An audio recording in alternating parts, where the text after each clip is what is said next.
is killing, I mean, millions and millions of people.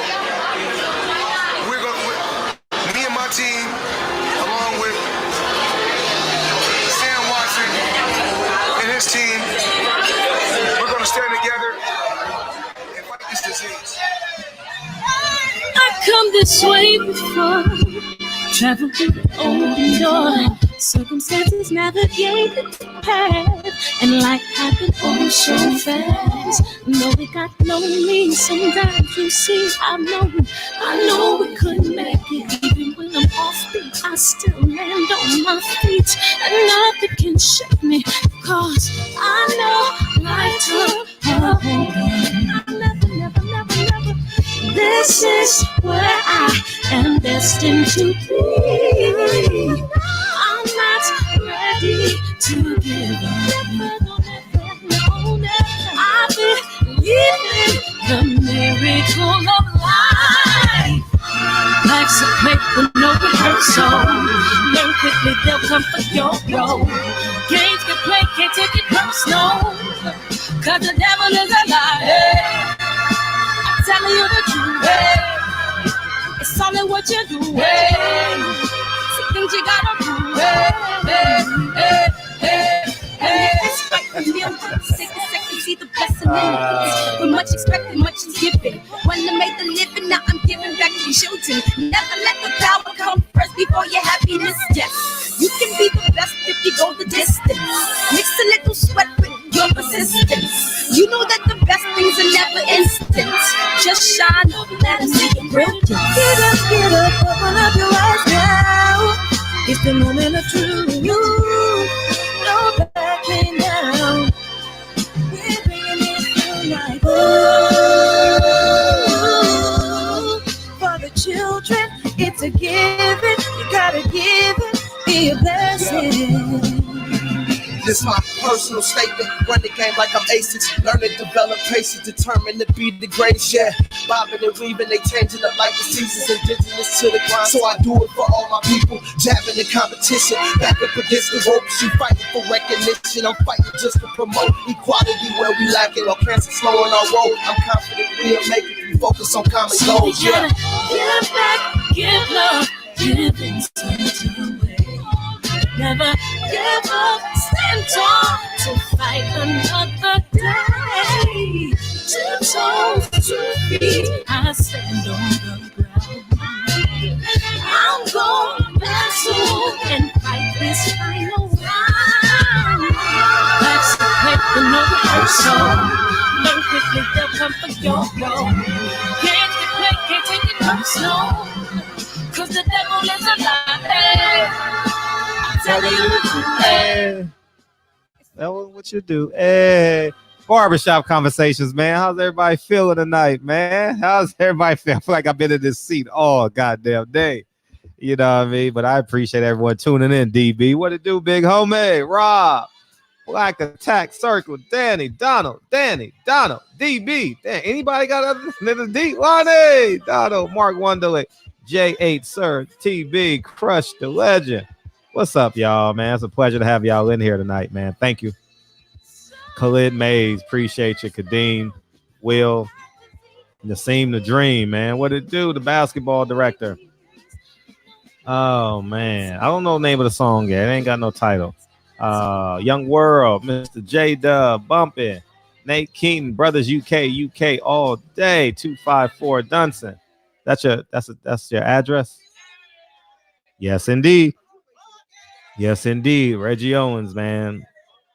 And what's up, Tabernacle? Hey, you got to listen to that song by Tabernacle by Toby Inoue. Is that how you pronounce the Nigerian's name? Yeah, man. That shit, Tabernacle. That shit goes dumb hard. Anybody hip on Toby? Y'all not hip on Toby? Y'all got to be hip on Toby. But let me cut this off. I appreciate everyone tuning in, man. And oh man, so let me hit the refresh button. We're gonna talk about Paulie's comments tomorrow. Y'all been DMing on me, but this show was already set from yesterday, so we'll talk about that tomorrow. But you're more than welcome to call in and talk about it tonight. You can talk about Floyd stuff. Devin Haney was reinstated. as a WBC champion today. There's a lot of stuff going on. So I know y'all been blowing me up on Paul, but I did a video on it earlier. I'm not sure if y'all got it yet, but it'll get to y'all eventually. You know. So I don't know, man.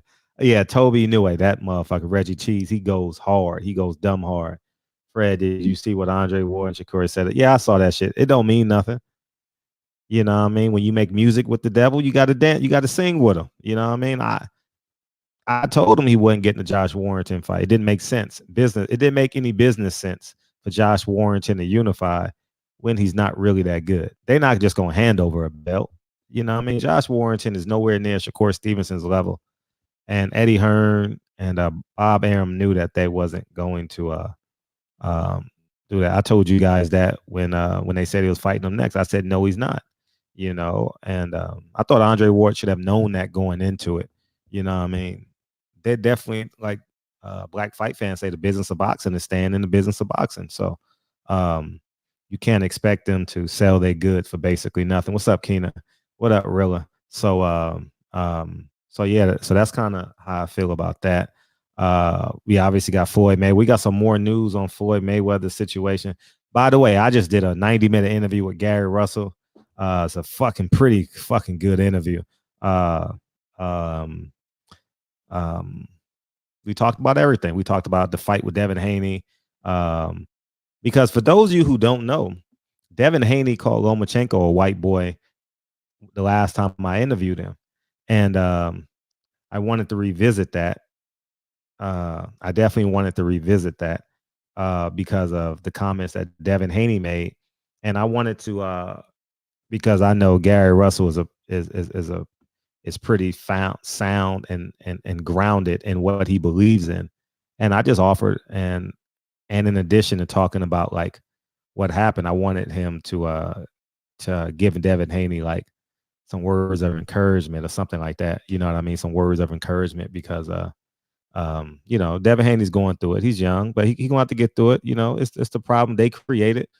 But at the end of the day, you know, the sun still comes up tomorrow.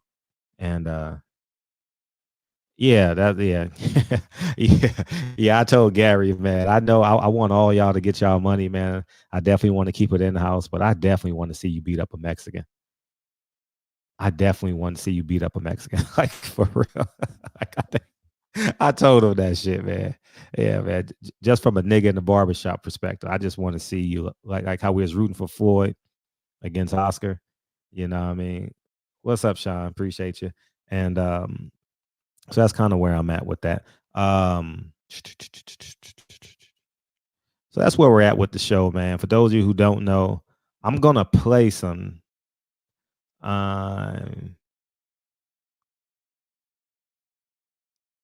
Okay, I got to play it off my phone.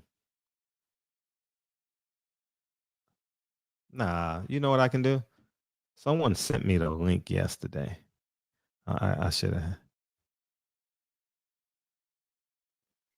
What up, KF? I appreciate y'all. I'm gonna open up the phone lines in a second. But you know what I'll do? Yeah. While you guys that's what I'll do. You guys can beam in.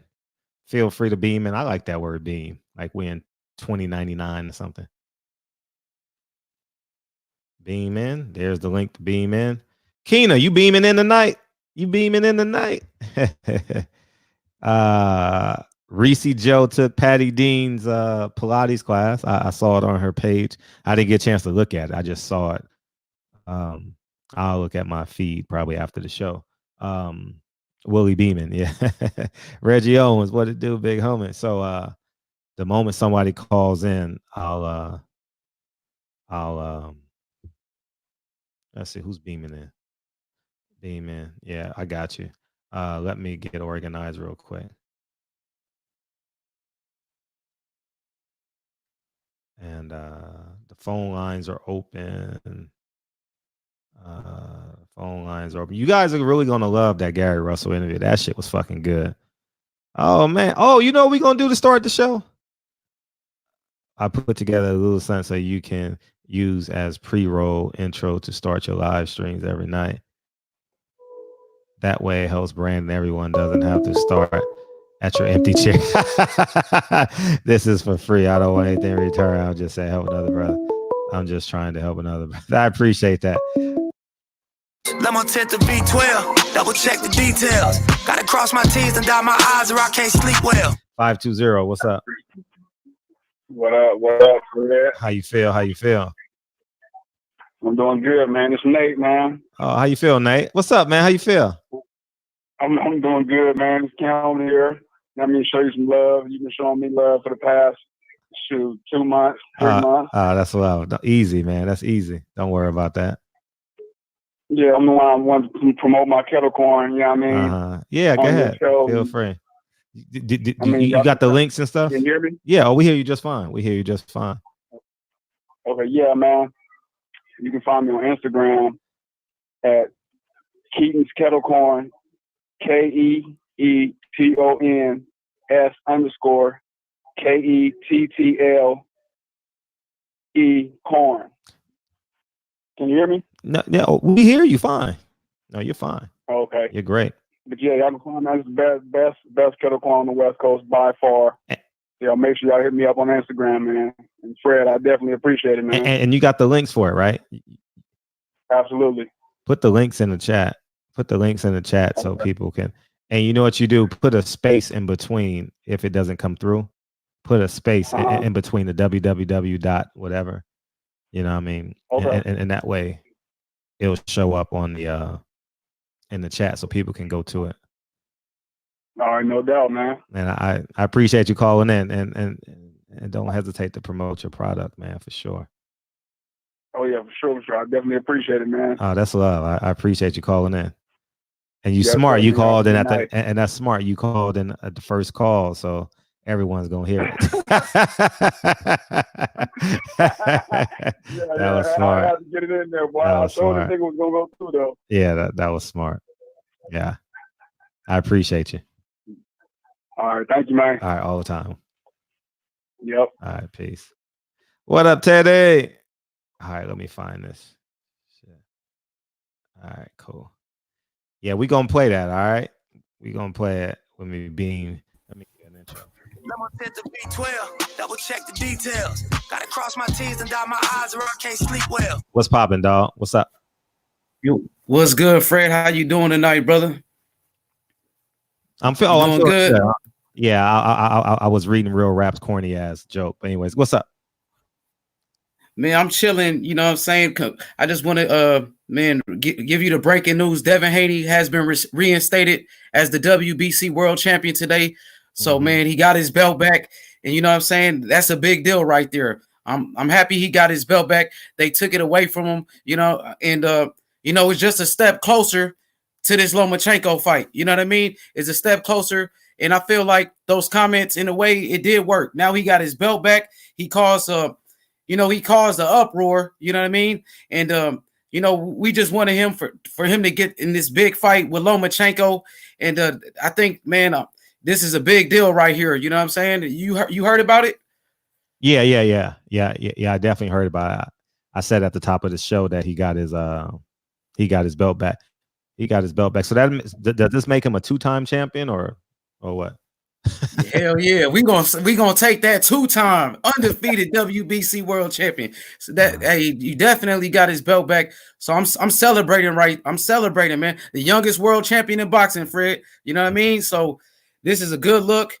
And also another thing I wanted to tell you about the Devin Haney situation. He did an interview today with Eddie Hearn on a FaceTime, and he was talking about how he's been receiving death threats.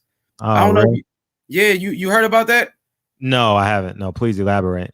Yeah, he said he's been receiving tons of death threats over these comments. And he was like, yo, I didn't mean anything racist. Everybody knows I'm not racist.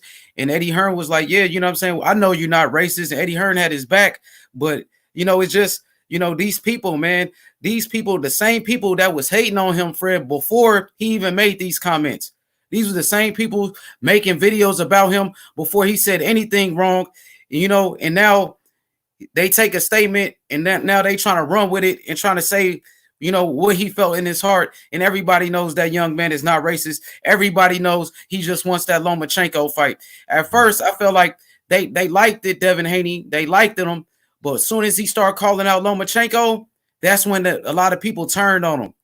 You know, and I've been noticing, like, in certain comments, I leave a comment. I write in different videos, Devin Haney gonna knock out Lomachenko. You know, every time I see a Devin Haney video, that's what I write.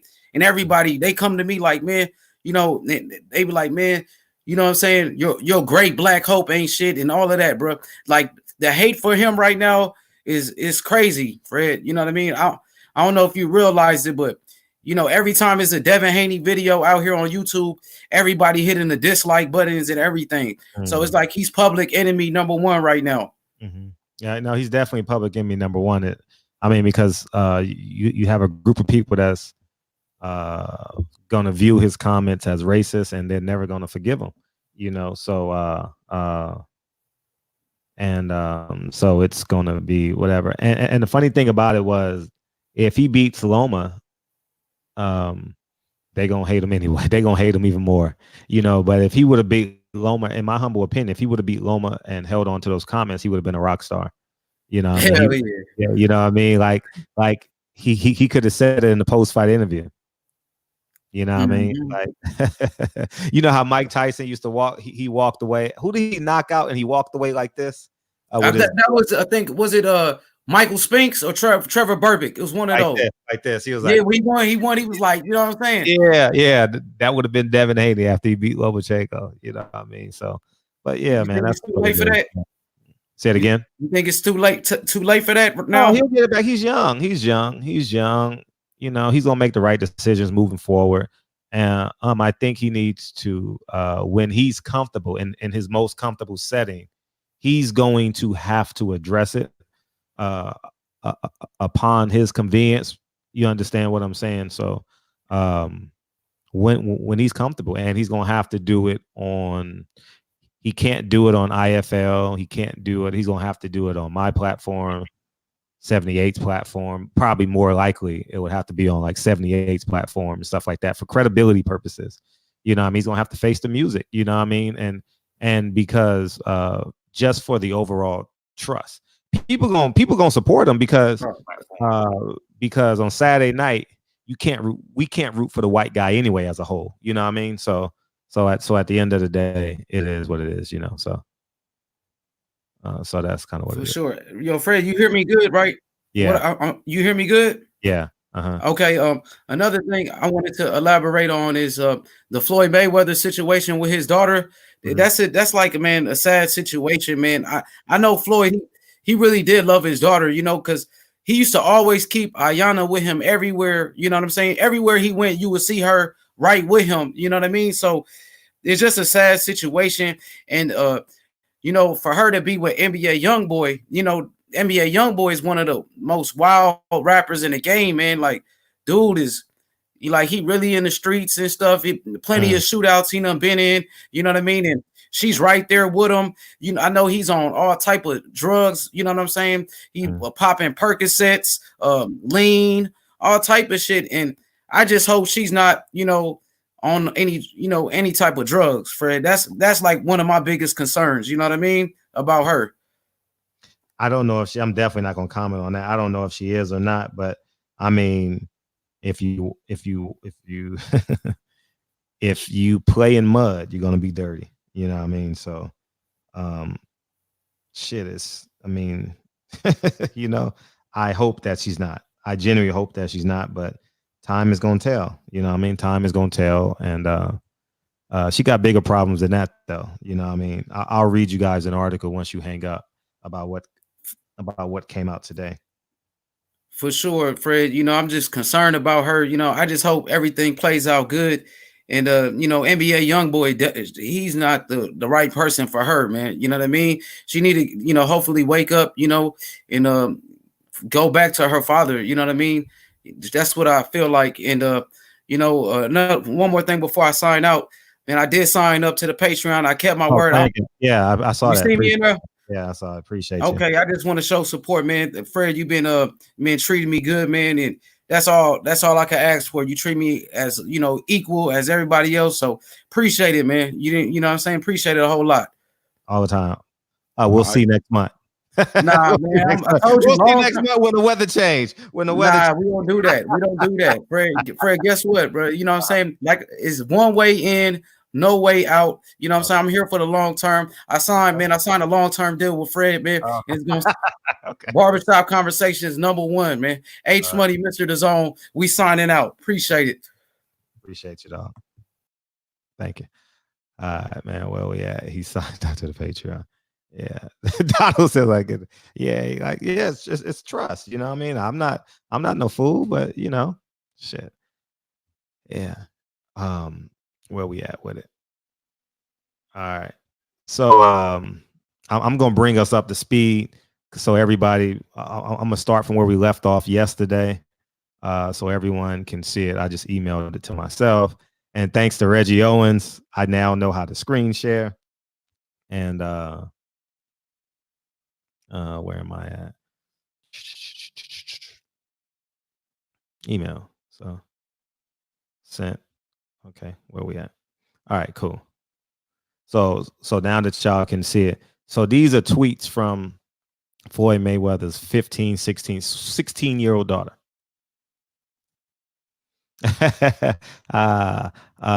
Zaire, quote, "So much I want to say, but no one to listen," end quote. New quote, "Some people don't deserve kids."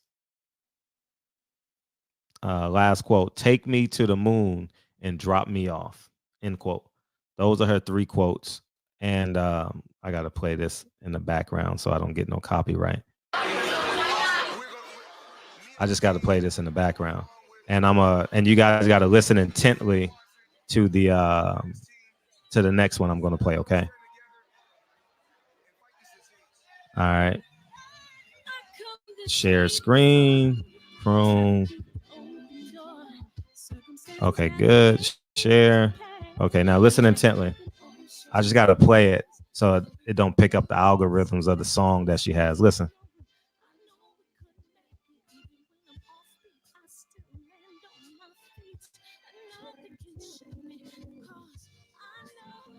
Damn, it's not playing.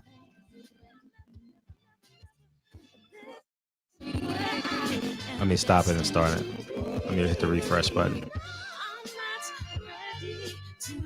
Make sure it's up. Okay, good. Y'all can hear it. Okay, here we go. Let me just make sure.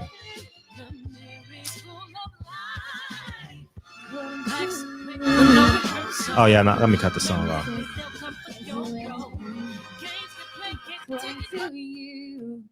I'm difficult, hard to please, forever changing my mind. This is sad.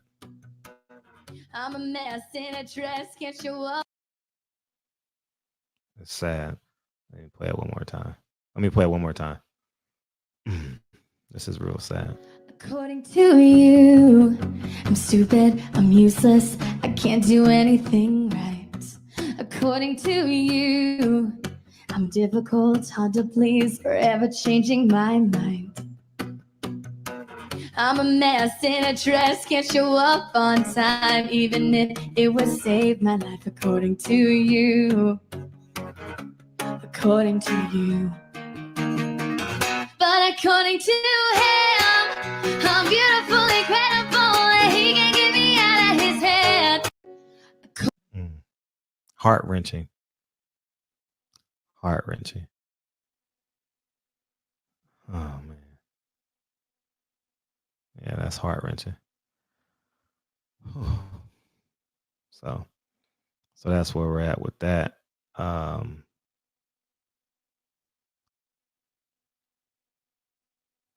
Yeah, so that's where we're at.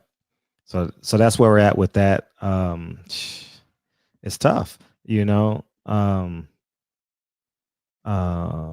Where we at? So yeah, so here's the beam in. You guys are more than welcome to beam in. But Malcolm X said it best. Chicken says, "Come home to roost." You know, it's funny how as a man, you never ever, not ever, but you don't think about your actions as it correlates to being a parent sometimes. You understand what I'm saying? And no, she's talking about Floyd. I'll play it again. I must didn't preface this right, because y'all asking questions that, yeah, she's talking about her father. She's talking about Floyd. She points her finger at Floyd. All right, let me play it one more time, because y'all. Okay, so let me better preface this. This is Floyd Mayweather's 16-year-old daughter. Okay, and she is, in my humble opinion, she's crying out. Okay, she's crying out for help, and no big deal, CJ. She's crying out for help, and she made a TikTok video telling the world of the pain that she's feeling and the emptiness that she has from her relationship with her and her father. And her father happens to be Floyd Mayweather. Now, this is the 16-year-old daughter. Okay, we're going to get to Yaya. We're not even talking about Yaya yet. Okay. All right. So I'm going to come in and I'm going to play it again. Then I'll play it again at 10:15 so we can bring the story home full circle. Okay. According to you, I'm stupid, I'm useless, I can't do anything right. According to you, I'm difficult, hard to please, forever changing my mind. I'm a mess in a dress, can't show up on time, even if it would save my life. According to you, according to you. But according to him, I'm beautiful, incredible, and he can get me out of his head. According to, and it's like you just want to just give her a hug. Yeah, the first verse is about Floyd, the second verse is about his siblings, and the happiest part of the song, she shows her mother. You know what I mean? So she definitely did her research in terms of wanting to get her message out, and she knew it would go viral. You know, like, and you know, it's just sad, man. It's just really, really sad. You know, so yeah, man, it's kind of cryptic, and feel free to call in. The phone lines are open, y'all. Y'all more than welcome to call in. Phone lines are really, really, really open. So feel free.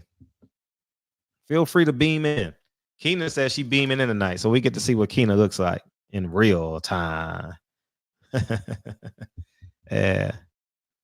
So she might be. I was thinking that, and I didn't want to use that term, but yeah. Oh yeah, thank you. Yeah, that's the one where the mom died. But I just wanted to use this as a time where men can just talk about parenting and fatherhood and manhood, and you know, but the walls are caving in. Jackie Chan did the same thing. How did his daughter end up, Teddy? I don't remember that. I got the best thoughts in Vegas. I'm TBE.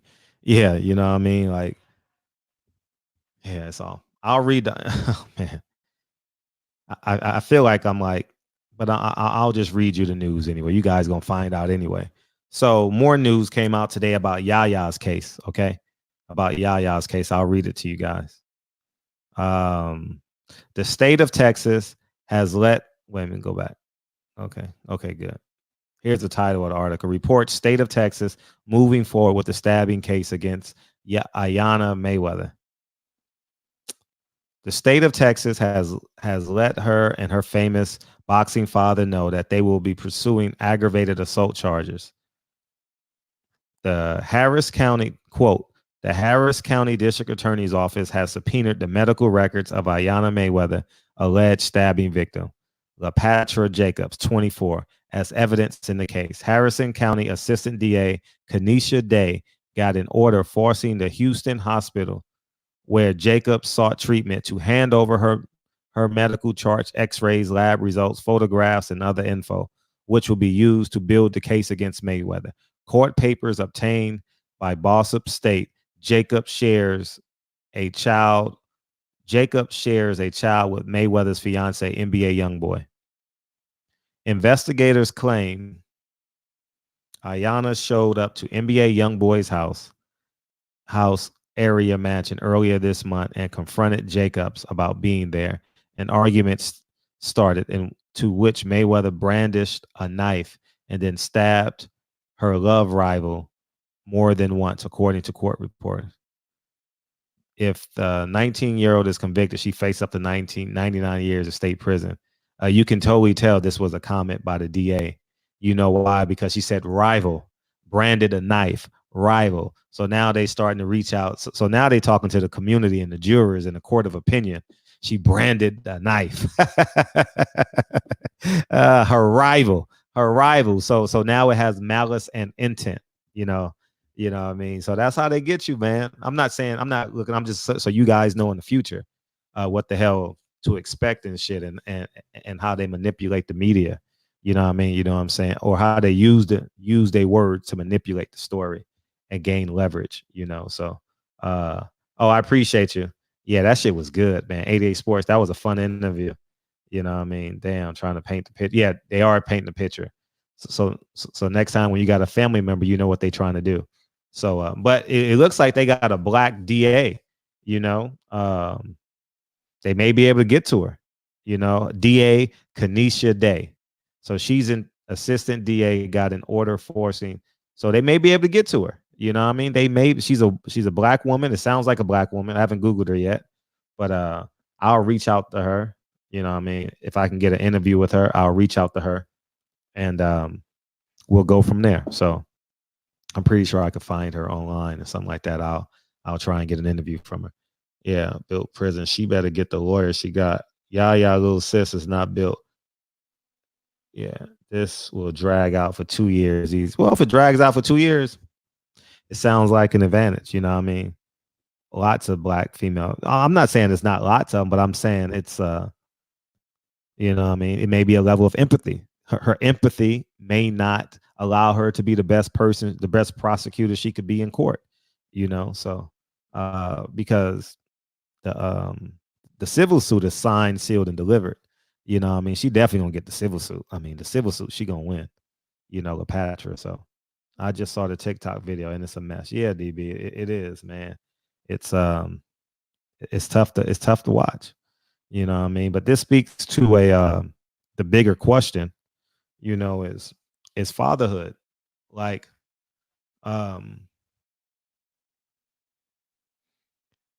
everything matters when you're a father. You know what I mean? Everything matters when you're a father. And it's it's something that sometimes that we may lose sight of, you know what I mean? Sometimes we may lose sight of it. Niggas talk More than bitches these days. What's up, Jersey? What's good, Fred? How you? I'm feeling good, man. What you got? Shit. Hey, too much talking, not enough fighting, man. Mm-hmm. What's up with Haney, man? If he don't get a fight at 135, a top opponent, I think he should move to 140. Oh, you think so? 140? These niggas ducking him. You feel me? It's like, what are you gonna keep waiting there? He's a champion. At some point, you got to get a top fight. I mean, Gary Russell is ready and willing. I think that's a top fight. So you think they're gonna make that happen though? I mean, he's a WBC champion. I think as a champion, I think you have access to moving up for a belt, right? Man, these fights gotta start happening, man. It should be too much talking. I just want to see the best fights possible. That's all I want to see. I don't want to keep hearing people going back and forth. I want to see niggas fight. Shakur too. I want my boy Shakur to move up. Yeah, he's moving up. He's gonna have to move up to 130. Yeah. I think some shit like him and Eddie Hearn was going back and forth and shit today. Yeah, I mean that means but I mean, to me it was much ado about nothing. You know what I mean? Like, just chatting. Eddie Hearn and Bob Arum are in charge. They signed a deal with Top Rank. You understand? Top Rank can veto any deal or not acknowledge any deal or accept any deal. You know what I mean? So like I don't know if it's equal power, but it doesn't matter because it has to go through Bob Arum to get the ESPN. You know what I mean? Like Shakur Stevenson and Andre Ward cannot go to ESPN and get the deal done. You understand? So I think that it's he's not in the best position. But Jersey, I said that shit. Go ahead. What'd you say? No, I said this. I said he wasn't fighting him anyway because Josh Warrington was never going to fight Shakur Stevenson. Never. I knew that from day one. You know what I mean? But I thought Shakur, you feel me? I thought Shakur had the dream team. I mean, dream team in terms of intellect, boxing intellect, yeah. But business, how can they be a dream team business wise? Andre Ward sued his promoter. Fact, though. I'm about to say it looked good on paper, but Bud fucked up. Ward was fucked up. Now Shakur seemed like he's going down the same path. Mm-hmm. Yeah. So, I mean, what about that other dude from Brooklyn? What's his name? Like Chris Colbert? You fuck with him? Yeah, he's good. I want to see him in a better fight. I'm interested. But how would you compare him to Devin Haney and Shakur and people like that? Tank. Skill set, he's there. Okay. Skill set, he's there. Can he bite down? I don't know, because he plays around a lot in the ring, you know. So I don't know if he. He was acting like AD the last fight. I don't know if he can going bite on down. Weird tactics. Yeah, like Gary Russell I mean, you didn't mention Gary Russell, but Gary Russell bite. I believe he can bite down and win fights. You know. Tito. Man, how old is Gary Russell? He need to fight for it. Say it again. I said, how old is Gary Russell? Probably 29, 30, somewhere in there. So he's right. He's prime, 31 maybe. He's prime. You heard what Tank said. Tank said he beasting for a fight because his time running out. I mean, but it don't matter. You still got to fight, right? Still got to fight the best. Tank Davis hasn't fought the best. Tank Davis got to fight too. Tank Davis got to fight too. That's not an excuse. Fight the best. Fight the best and see where it happens. That's a fact. You know what I mean? Hey, Fred, take the next call. I'm gonna holler at you tomorrow. Appreciate you, dog. Praise like Jesus, play like Moses. What's popping for you, though? Hey, what's up, man? Hey, this is Midwest Wolf on Instagram, man. Hey, how you doing? How you doing, man? Man, brother, man, I'm hanging in there. How are you? That's what's up. Hey, man. So first, I'll make this short, man. First off, man, I want to just say that I really appreciate the work that you and the brothers from the LGBC and New Media do. You know what I'm saying? I've been a boxing fan and just a fan of combat sports for a minute. Mm-hmm. And I've never really been able to enjoy stuff without race being brought up. Mm-hmm. You know what I mean? Sure. And also, a little bit about myself, I was a former kickboxer. Oh, dope. You know, and being a kickboxer and a dominated, white dominated, sports section is kind of hard too. So, man, I totally get the struggle. You know what I mean? And I just want to say, hey, man, brother, I appreciate everything that you do. You know what I mean? I appreciate all y'all brothers. I really do. That's love. We definitely appreciate y'all. Shit, for real. Without y'all, we ain't got no show. For real. Oh yeah. Yeah, man. I mean? Look, man, just keep up the good work, brother, man. And I'm always tuning in, man. I'm always tuning in to all the brothers, man. So yeah, just keep up the good work, man. For sure. I appreciate you. All right, now, man. All right. Take care. All right, all the time. All right. Yeah. How was your class, Patty Dean? How was your class? Was it cool? How many people you have in there? Did Keena come again? I saw Reese. Where Reese at? Are you here, Reese? AJ Xi, I don't know. Well, welcome to the show. I've never met you before. Welcome to the show. Yeah, man. Those guys got to fight each other. Simply. Tank got to, I think Tank is electrifying. I think Tank is the goods. Yeah, 15 people. Beautiful. I think Tank is the goods. I'm not going to sit in. I think Tank is the goods. I got a show today. It's all I'm trying to do. Hustle and motivate. Hey, how you feel? Man, I'm feeling good. What's good with it, Fred? I'm feeling great, man. Yeah, I'm feeling good, bro. Yeah, I'm gonna touch on a couple different topics, bro. The first one being, you know what I'm saying, Floyd and his children. I'm gonna get that out the way. You know what I'm saying? I feel like when it comes down to his daughters, like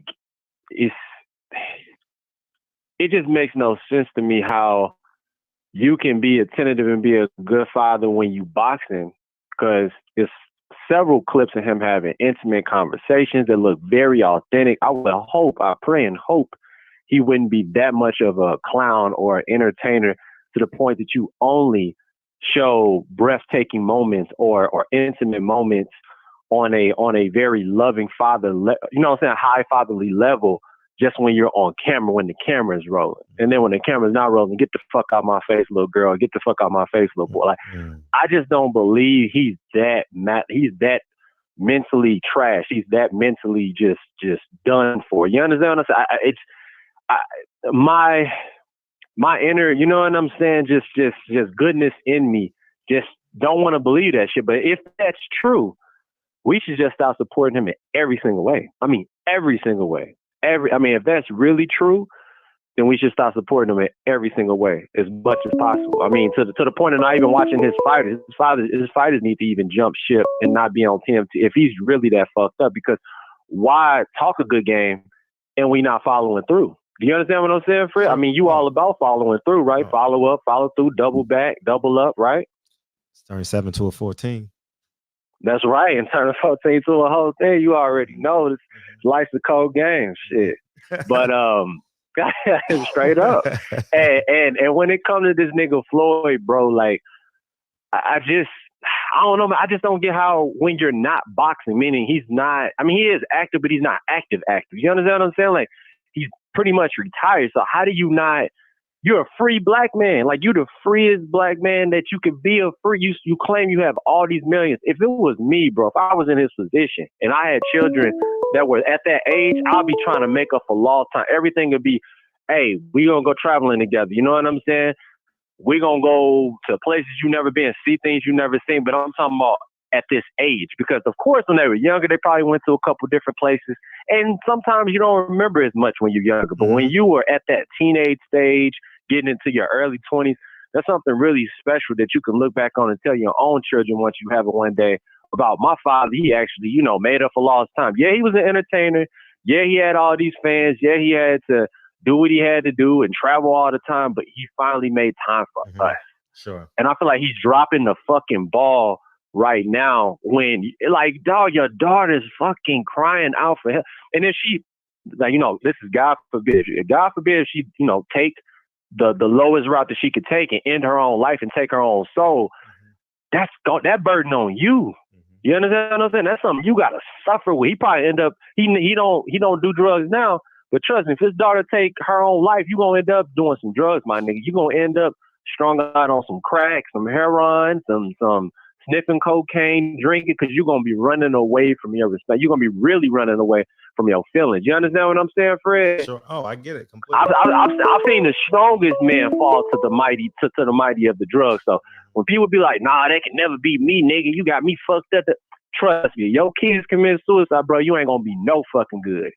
No good. So I just want to know from you, Fred, do you think that brother to brother, somebody needs to like grab him by his shirt, be like, nigga, you fucking up? Or do you think that he just gonna have to just have this tough love? It's just gonna have to just, play out how it play out?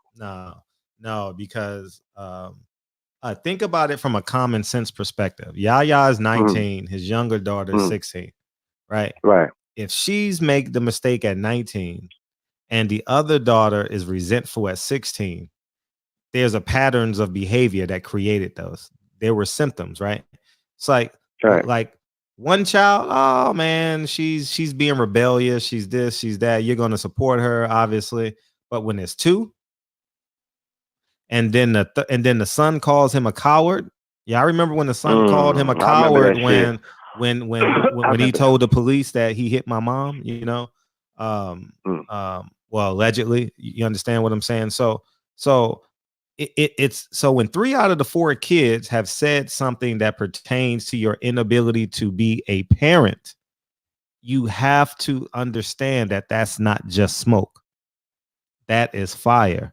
Okay. Now I saw in the chat people were saying, oh, speculation this, speculation that. Listen, I don't give a fuck. If Amir Khan got knocked down 3 times, I call him glass jaw, right?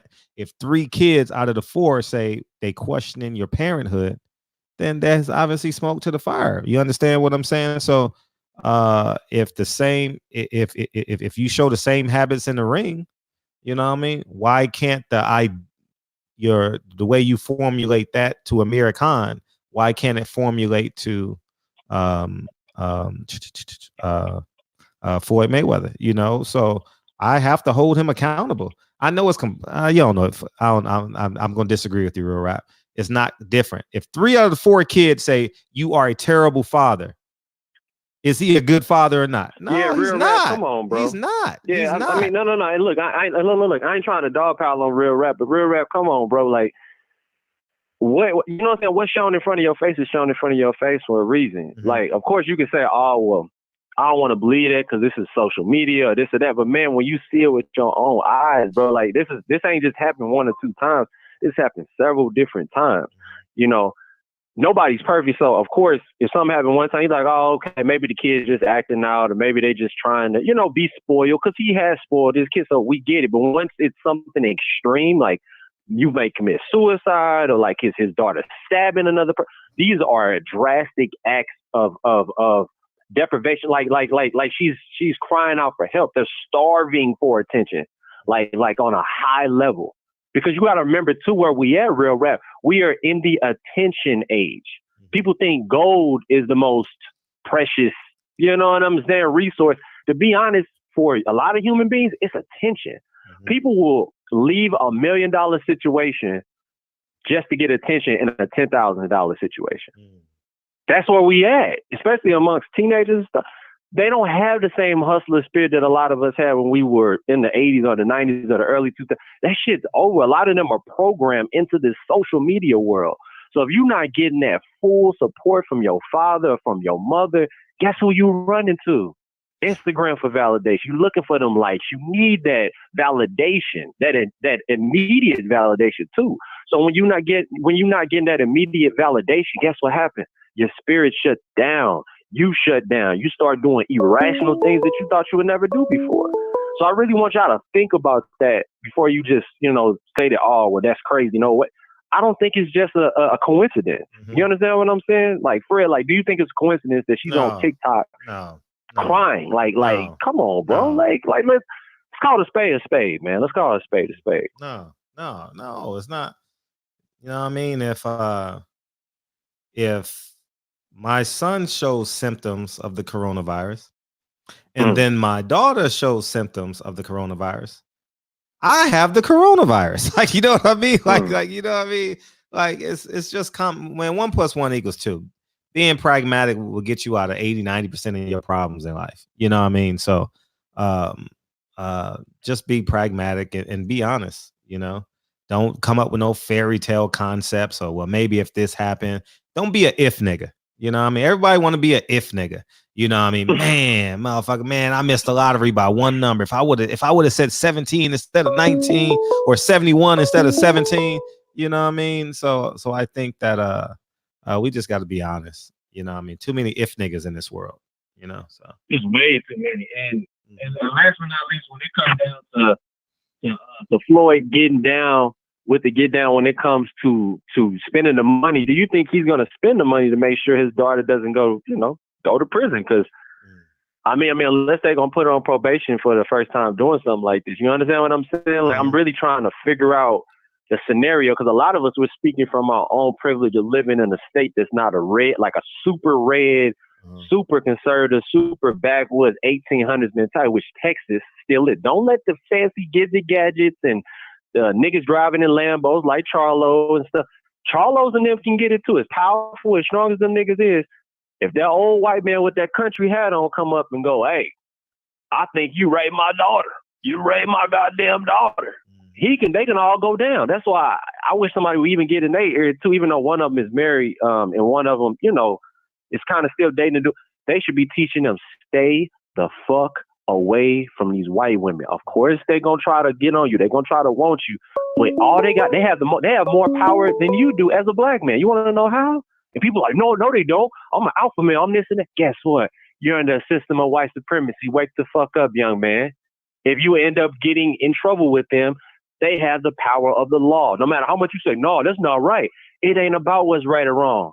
It's a game. Sometimes in a game, people cheat.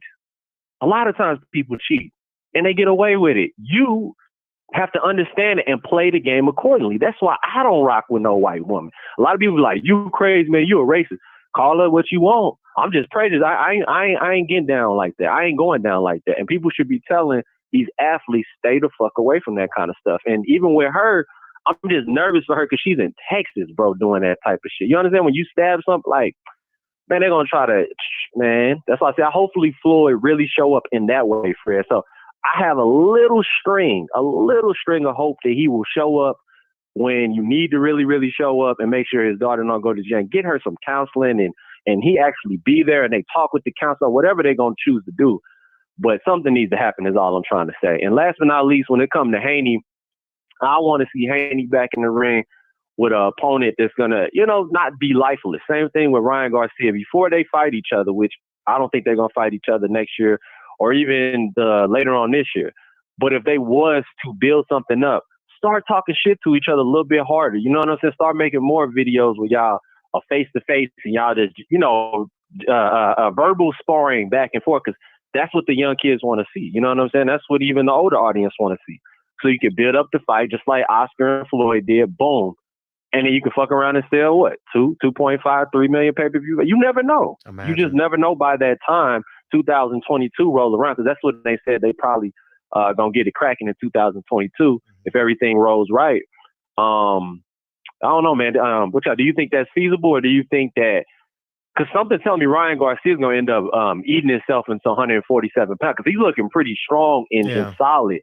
You understand what I'm saying? Like he's getting tall. I just saw his height. The dude look like he about 5'11" now. He tall. People getting taller, bigger, filled out. Mm-hmm. Yeah, he's gonna fight Linares next, I think.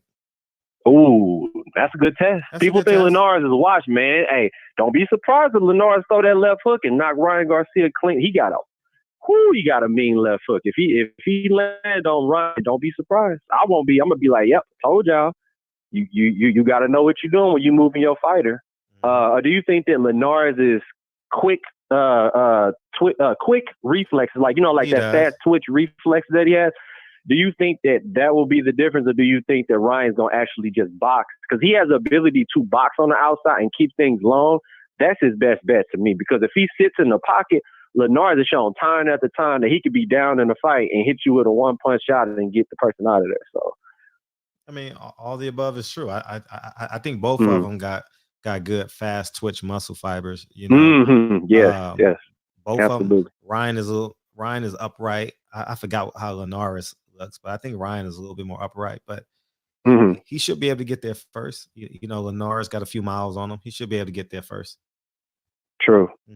And last but not least, who should Haney fight coming back after all? Like you said, Gary Russell. Yo, there you go. Yep.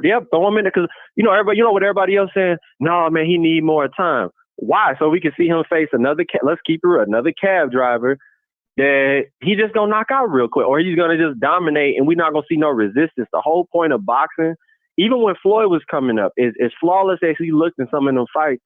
He was getting some resistance. You understand what I'm saying? Like what's the dude they call him the drunken master? What was that dude name? You know what I'm talking about? They used to call him the drunken master because the way he would move in the ring, he was all like wiry and weird acting. He would dance in the ring. He used to wear like leopard print shorts and shit. He had a mini afro. The only true boxing is gonna really know who I'm talking about. But that's who Floyd fought. That really, at least that he said it was super hard for him. He changed his name. Emmanuel Augustus. Emmanuel Augustus. Yeah, you nailed it. There you go. See, you know your boxing. Emmanuel Augustus, yes. Floyd said time after time he thought that was going to be an easy fight. He got in there with him, and that dude made it super difficult for him. So I feel like Haney needs somebody like that. Not necessarily that can straight up beat him, but make it very difficult and make him have to, dig deep because you need those type of. Remember, those type of fights build character for all the people who are ultra fanboys of Haney and saying probably in the chat right now, oh, nigga, you wrong. You know what I'm saying? What you know, I know a little something. I know how a career needs to be built. And sometimes you need to have resistance. You understand what I'm saying? You need to drown a little bit so you can swim back up to the surface and, you know what I'm saying, know what that feels like. You know what I'm saying? And, you know what I'm saying? That's my call, man. Y'all make sure y'all hit that like button and hit the subscribe button. You understand what I'm saying? And I'm out. I appreciate you. Yeah, man, the chat gets 100% of the credit. Y'all can have the credit. I just didn't want to stop the conversation. Yeah, y'all get all the credit for that answer. Anyone who said Emmanuel Augustus, have Emmanuel Augustus. All y'all. Hey man. So yeah, man. So feel free to call in and let's go.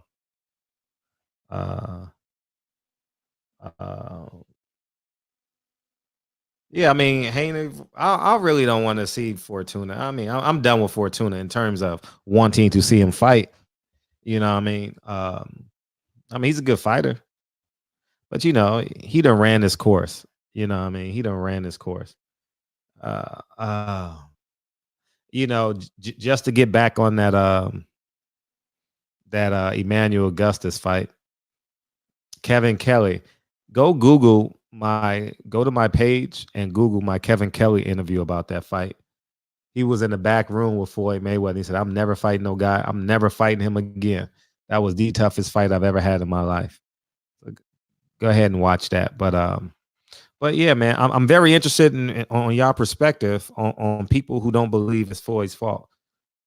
State your case. I'm very interested in it. I'm very interested because maybe you can, as Reese say, make it make sense. I need some help. Shit, I need some help for sure. Nobody's perfect. Nobody's perfect. Hey, what's popping? Hey, how you doing, Fred? First time caller. Well, welcome, New York. How you feel? I'm okay. That's what's up. I just want, yeah, long time fan. That's love. I always listen to you, but I I kind of like never called, but this is my first time calling. I appreciate that. We appreciate that. No problem. Thank you. Now, I just want to say a couple of things. Mm-hmm. Like, you are an educator. I'm an educator. Mm-hmm. Work in the public school system. That's what's up. We know kids we've been dealing with kids for years. I'm telling you, we cannot rush to judgment about what Floyd Mayweather's youngest daughter is saying about him. Mm-hmm. In any type of case study, you don't look at one. Even if 3 kids said one thing about him, that's just one time for each person. We look over time, over cases, over time. We look at a pattern. And we're not seeing that. She had social media. She's 15, 16 years old. She had social media for all those years. She could have gotten there many years ago. And we wasn't seeing that. Even with Floyd Mayweather's oldest daughter, we wasn't seeing issues like that. And it wasn't like they were. The man is traveling the world. It wasn't like he was keeping them, confining them, keeping them hiding, keeping them confined. They can't talk, they can't speak. That wasn't the case. So what I'm saying is that we should not rush to judgment. We haven't even heard anything from Floyd. You understand what I'm saying? I know one thing: when kids get upset with you, or they feel like you're not doing enough, and they will double team you. They will triple team you. If Floyd's youngest daughter doesn't feel like he's doing enough for the oldest daughter, who she looks up to, she'll get upset and she could get on social media and say just what she did. We don't know, but we can't rush to judgment and start calling a man, or he's this and he's that without us actually knowing. Like, you understand what I'm saying? If we mandated reporters.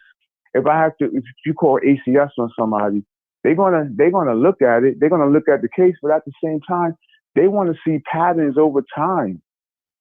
Like, in order for them to say, "Oh yeah, this is something. It's not an isolated case. It's not an isolated incident."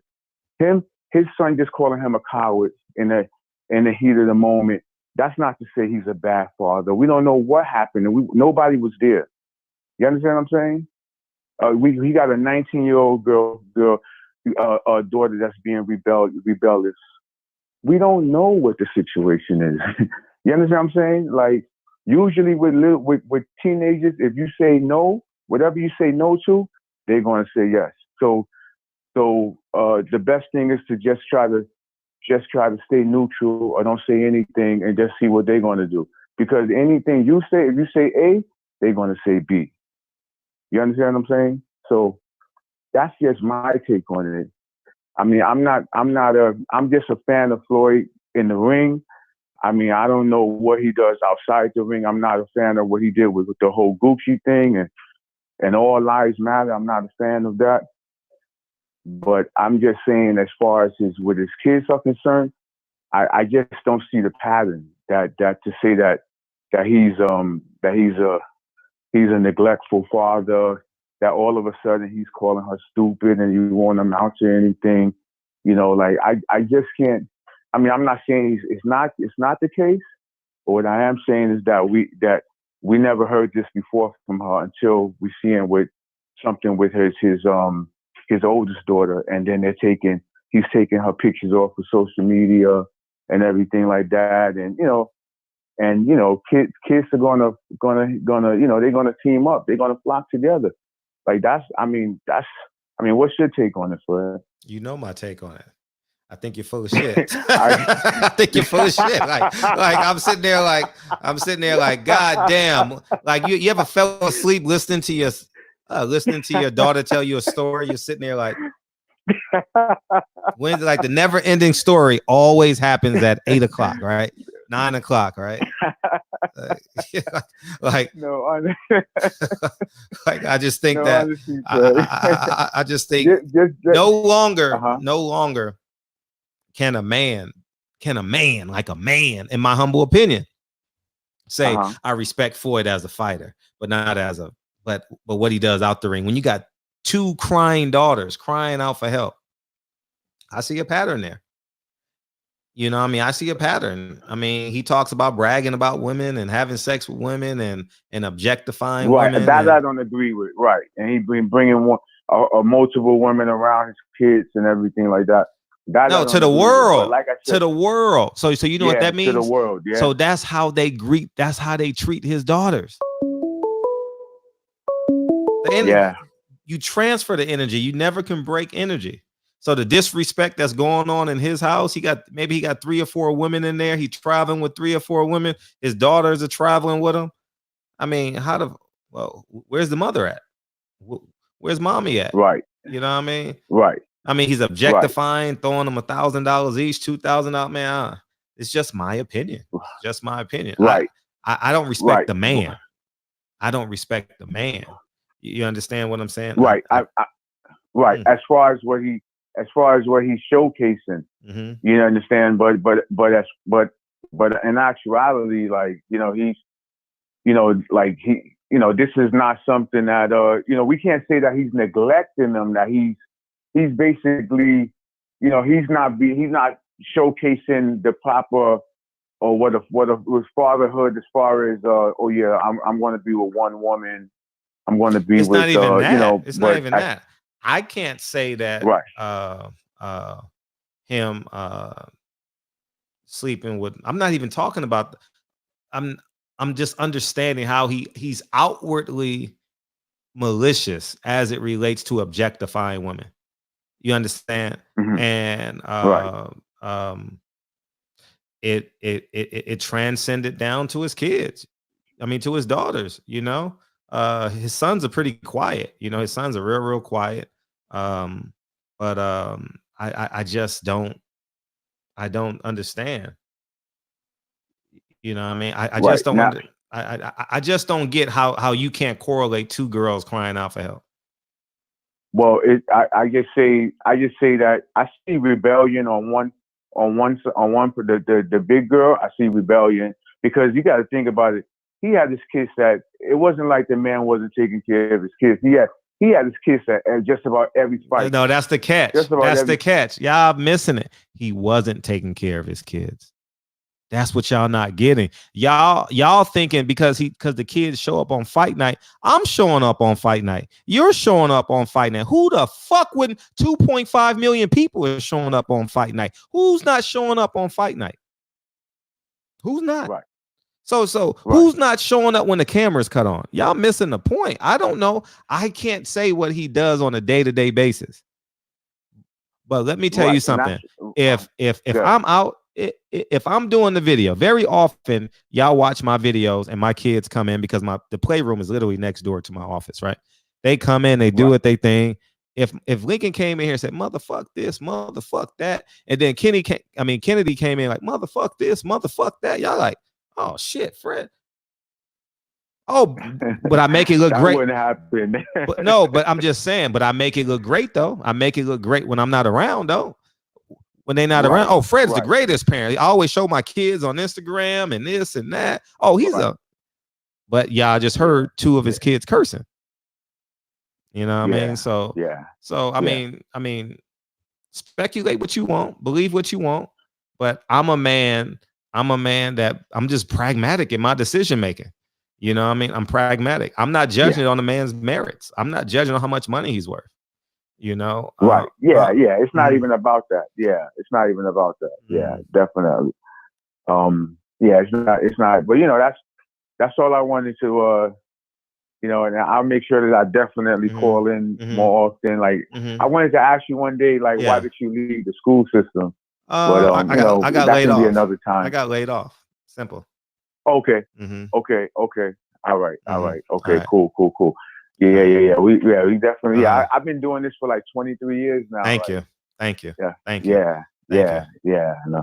And I have a blazing child too. I know I see your kids. They love you. Oh, appreciate it. I know they're beautiful. They're beautiful kids, right? Yeah.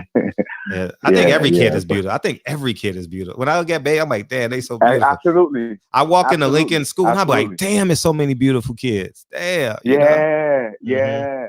I work in elementary too, and it's like, what's up.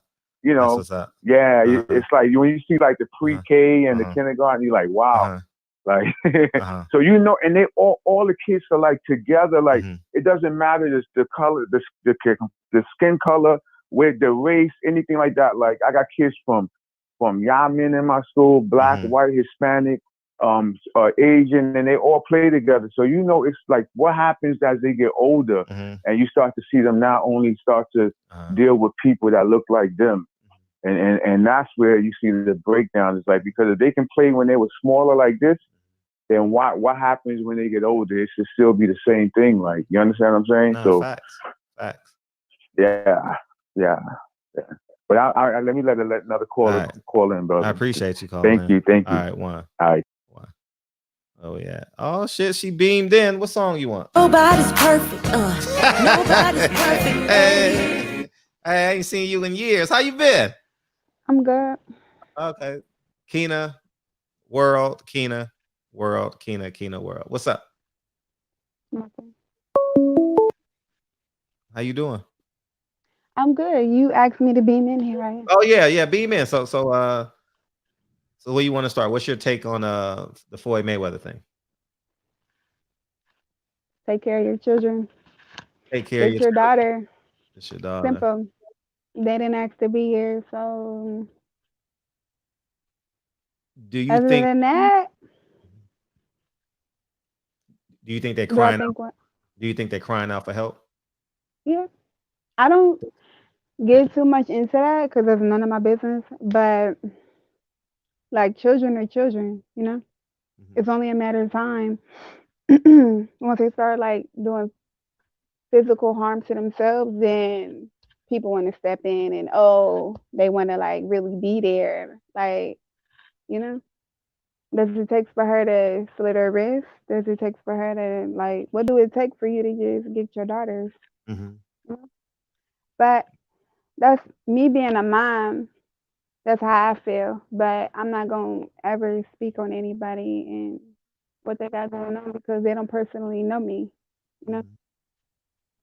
Do you think that it's like no one is actually in the house, man? No one can actually. No one.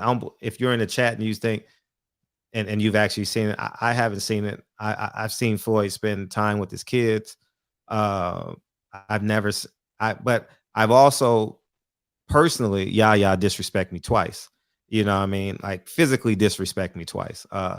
And very arrogant, very bold, very like distant. You know what I mean? Very entitled. His sons are kind of coy, kind of calm, coy, very relaxed. You know what I mean? Very smiley, happy, seem happy. But when you see two daughters, obviously the Yaya thing was very apparent.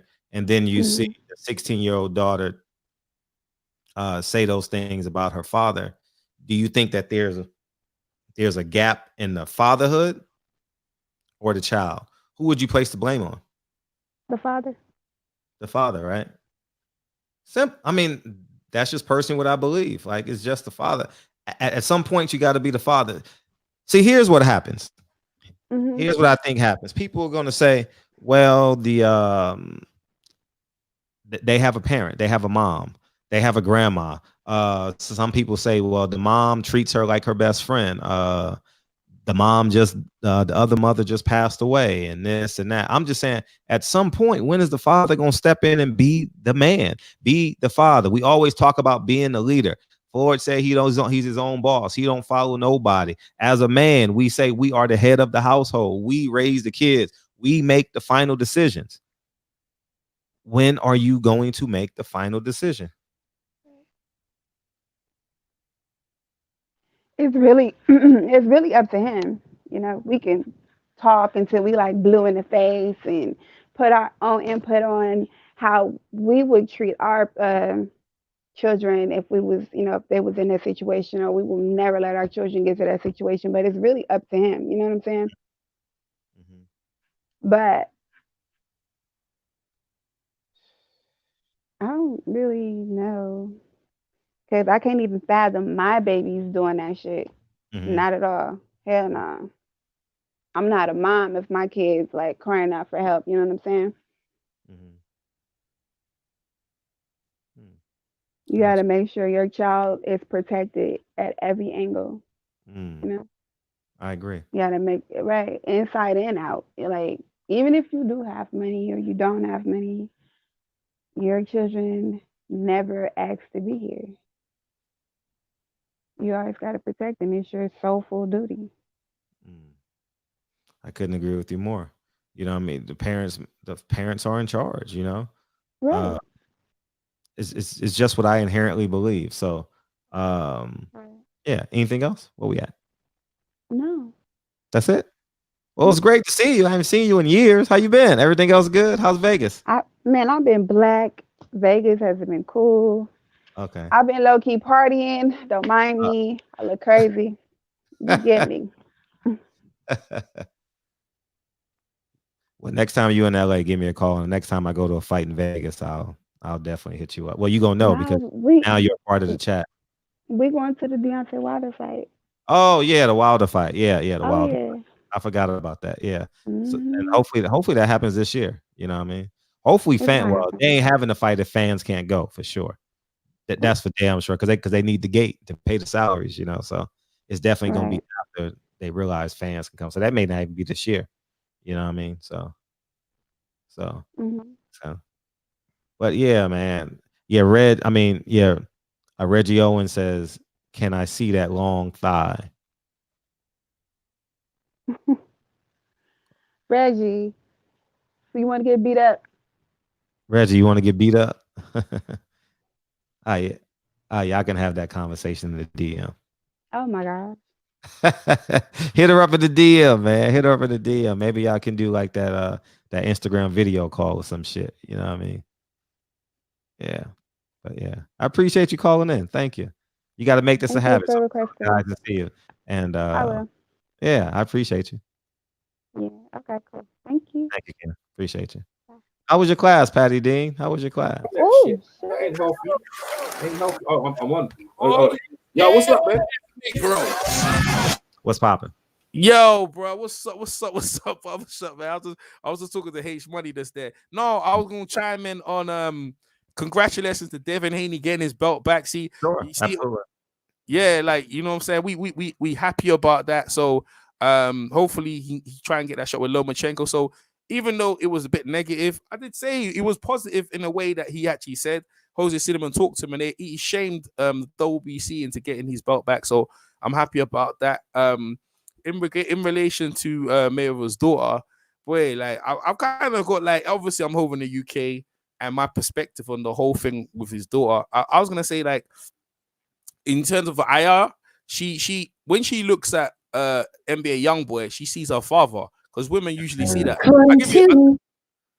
I'll explain what I mean. When she sees her father, because NBA Youngboy is aggressive, controlling, and he don't give a shit. And if Floyd more or less is like that as well. So if people wonder why she attracted to him, because he shows them kind of things. And yeah, he disrespectful. Now I know Floyd, we don't really see that side of Floyd, but usually with Aya, when you're around Floyd, think about it, right? When she's around Floyd, Floyd obviously gets what he wants. He's cheeky, snipey, you know what I mean? And he like that. He's very controlling. So that's what she see. Now the other daughter with Josie Harrison, you know, they grown up very well, you know, very polite and stuff like that. But I think with her, why she's grieving is because her mom was like her best friend. Like her mom was like her best friend. Anytime anything happened with Floyd, she could always rest on Josie Harrison. So yeah, it's a call for help, but you know, when you lose someone so vital like that in your life, there's no recovery. First and foremost, she can't go to the grandma ain't there. She can't go to Roger ain't there. You know what I'm saying? And her mom definitely ain't there. So most of the people she could go to or even talk to, they're not really around there. You know what I mean? And Floyd's got his own kind of thing going on. So it's kind of hard. You can see it's a cry out. I can see that. But you was right about what you were saying about what the how Floyd conducts himself does affect the daughters 100%. And Io's mother, when in relation to Josie Harrison, she was always a side chick, right? On the side. And she saw that like her mom was always complaining. She always wanted to be number one.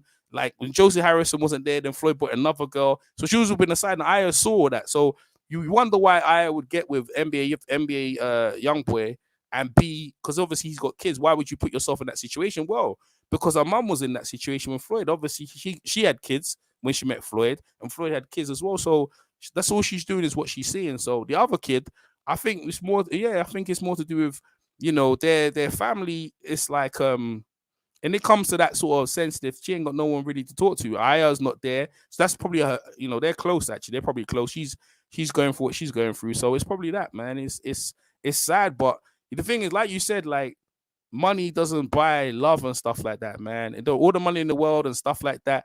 And it really comes down to it, yeah. Like, you know, Floyd done a good job of making people provide for people, but when it comes down to money and stuff like that, man, it's not a replacement, bro. All cars and all them stuff, and everyone around you does what you want. Yes, miss. You know what I'm saying? So I guess she's trying to find her ground. But I think she got her two brothers they can talk to.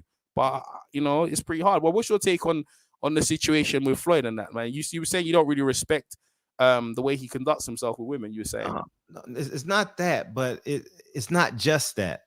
Like you have to see, you are a pattern, you are a creature of habits, right? They say you are a preacher of the actions that you've done prior to that moment, right? If your natural instincts, right? Your actions you've done in the past, right? So if your daughter is crying out for help, your natural instinct is to respond and react, right? If your daughter is in a court case, your natural instinct is to respond and react, right? The respond and react wasn't like publicly, it wasn't fatherly. It was like, well, you're gonna live and you learn. And I understand that sentiment. But then you get to the second daughter, it's like, hold up. I ain't about to, I'm no fool now. So yeah, well, you know, like I said to you, it's who she goes to, who she talks to, and in them sort of things. Because I was looking at a Twitter feed or whatever, and I was like, yo, her and her mom were like the best of friends, best of friends. So when you have someone that close in your life, you're gonna feel that way as well. I'll give you an example, and I just came to mind right now. Whitney Houston and her daughter. You know what I'm saying? Like when she passed away, it wasn't too long that her daughter died, because you know what I'm saying. She didn't feel that. She tried to feel that kind of thing even with her boyfriend, but it wasn't happening. She suicide, right? I'm not saying that should happen. I hope to God that doesn't happen, but this is some hard time for the Mayweather family to be dealing with, man. So a lot of depression that Mayweather did. And you see Mayweather in the gym trying to give back to his son and trying to work with his son and do things like that. I understand that, but see, it's a big humbling experience when you've done all the money, you do this and that, and then your whole family is going through this. You know what I'm saying? Burying your uncle and burying Rafael Garcia, all the people around you that you know you could always talk to. And they're very experienced and very thing. But now you in that role now. You the father figure, and like you're right. Like, where did Floyd get the idea that he has all these women? That got it from his father. The thing about it, right? The situation with his father is really encapsulate how Floyd is. when he was younger, when he still probably, I don't know if he still remembers when his mother, with Floyd Senior, would come to there. He was selling drugs to his mum, and the uncle, because the uncle said, the uncle shot him. I mean, that's terrific. And then, like you got to think of, why would the dad sell drugs to the mum? Don't you respect the mum? So the dad didn't really respect the mum. You know what I'm trying to say to you? So that kind of with Floyd, when it in terms of with women, you know what I'm saying? He respects them for what they can give him, whatever. But ain't no respect, man. And the family see that. But I don't think people see that. They don't sit back and say, yo, bro, the family you're making is not the one. But Josie Harris, she was the only one to stand up to him and say, nah, bro, Floyd, you wrong. That's why they were together, had 3 kids. She was very good for him, right?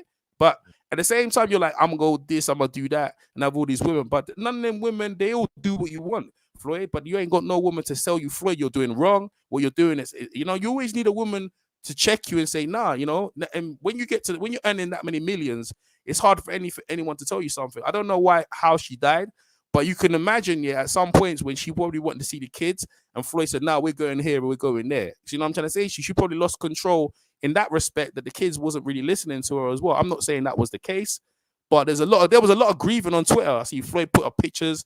I see Ayana's mom put pictures. I'm like, why are you putting pictures up now? Like, you know what I mean? Why are you know what I'm saying? Like, when she was alive, you know what I'm saying? So I don't know, but it's hard. I hope it kind of ends better than what it is. But I'm glad you addressed it. People are talking about it. If you can get her on to talk to you, that'd be good for the people as well, to because that was I think what you did with Devin Haney's dad was really wonderful, because it was a healing moment. You know what I'm saying? Because you gotta move forward. Like, you have to. Like, you can't sit in this hate space. Oh, I hate Mr. Haney. I hate Devin. You can't sit there. You gotta grow. You gotta go. I grew around so much pain in my life, and you can see like the remnants of pain in our adulthood, but you got to grow. Like, I'm not saying everybody go buy Devin Haney fight tickets tomorrow. I'm not saying that, but we can't, as a person, just sit and be like, oh, fuck Devin. Oh, he sold it. I mean, we got to move forward, whether you don't fuck with him or not, but you can't fester in that energy. You know what I mean? You can't. Nah. That's really, that's really good. I'm not gonna lie to you. Like, at this point, Floyd got a lot of people around you, and people make you money and stuff like that, bro. But what you really need is some like big hug around you. Is people who can just tell you what you need to do. I mean, you need to have some wisdom. Now, a lot of people want money, they want success, but you need wisdom and need compassion and empathy to see what's going on. Like, really and truly, you should bring all your family together. But then, has he got the wisdom to tell them what they need to hear at this point? Because all of Floyd's life, he's been selfish. Everything he wanted, he gets. But now, so giving it back he tries to give it back in money and stuff like that. But really and truly, like, you have your own family and they have their own lives. They're 20 and stuff like that. And it's like the one mother who, I don't know if he was getting along with her or not, but that's a hard pill to swallow, bro. I wouldn't be in that situation. But hey, I'm gonna let someone else jump on, man. I appreciate your time, Barbershop. Thank you, man. Thank you. Hey, what time is it over there for you? Oh yeah, man, it's 6:23 over here in London, bro. I appreciate you. Oh, so we start at 5:00. Okay, appreciate you, dog. Man, peace all out. Right, yeah, all the time. Yeah, I appreciate you tuning in. Yeah, man. I mean, I want it to end well, and these topics of conversation is so we can be better, Obviously, we say Floyd Mayweather, everybody comes in. I don't want to sit here and bash Floyd on his kids, man. I don't want that shit to end like that. We got enough people in prison. Shit. Shit, we made it through the Reaganomics, I mean, we made it through the Bill Clinton years and, the 12 George Bush years. We made it through it. Now, now it's time to move on. All right, here we go. Real rap coming in. So, all you scared to death Negroes. Hey, what's up? What's good, Fred? Hey, I'm not quite ready yet. Put me backstage and bring up CJ. Have CJ from Baton Rouge come up here and we'll all right, cool. So when he comes in, we'll go. All right, cool. Yeah, man, I just think motherfuckers spitting all through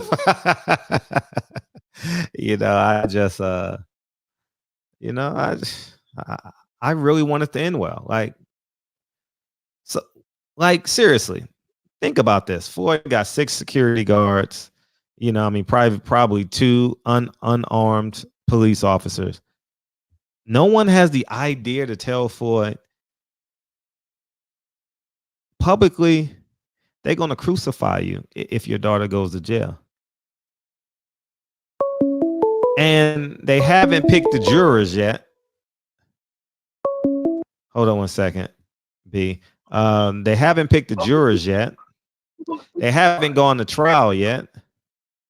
How about we do our best to win the court of public opinion? You understand what I'm saying?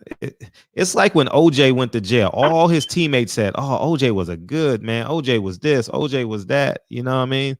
And it swayed. You know what I mean? It was a hung jury. All you need is one. You know, so I think it's just very important. And then, no man in boxing, if Floyd don't physically have an impression on his daughters, I don't care what you say. How can you look at another man and say, "Well, your daughter says you don't believe in me," and you didn't show up for your daughter's trial? How you gonna look at him and say, "Well, Floyd the fighter, I love Floyd the fighter, but the man outside the ring"? Come on, man. Okay, cut me in half then. Cut me in half then. Shit. What's up, man? How you feel? What's up, Fred? What's good? I sure wanted to hear the minister on my intro, man. I love Minister Farrakhan and Okay. Electronica. That bang. Okay, I got you. My eyes or I can't sleep well. I got you. So, all you scared to death Negroes. Yeah. What's up? Yeah. Talk that talk, Farrakhan. But anyway, I just called in an awful little insight from my own life and my own perspective because I have a daughter, older daughter, and we go through things and ups and downs. And when she goes through things and some things that she fails at, I think it's my fault. A lot of it, a lot of times. And my daughter be 19 in July, but I think as a man, when you're raising a daughter and when you're raising children in general, you have to take responsibility for a lot of things that they do and hope that you put certain things inside of them. But man, when my daughter does certain things and she acts out or I know that a lot of it is my fault, and it's my fault because maybe I was neglectful in certain areas. And now that she's older, she points that out. Before I called you, I texted her, I said, this thing with Floyd's daughters is just breaking my heart. Mm-hmm. And I texted her, I said, maybe Floyd feels helpless and doesn't know how to relate to his daughter a lot of time like I do. And my daughter just texts me back, yep. So I can understand, and it's a hard pill to swallow.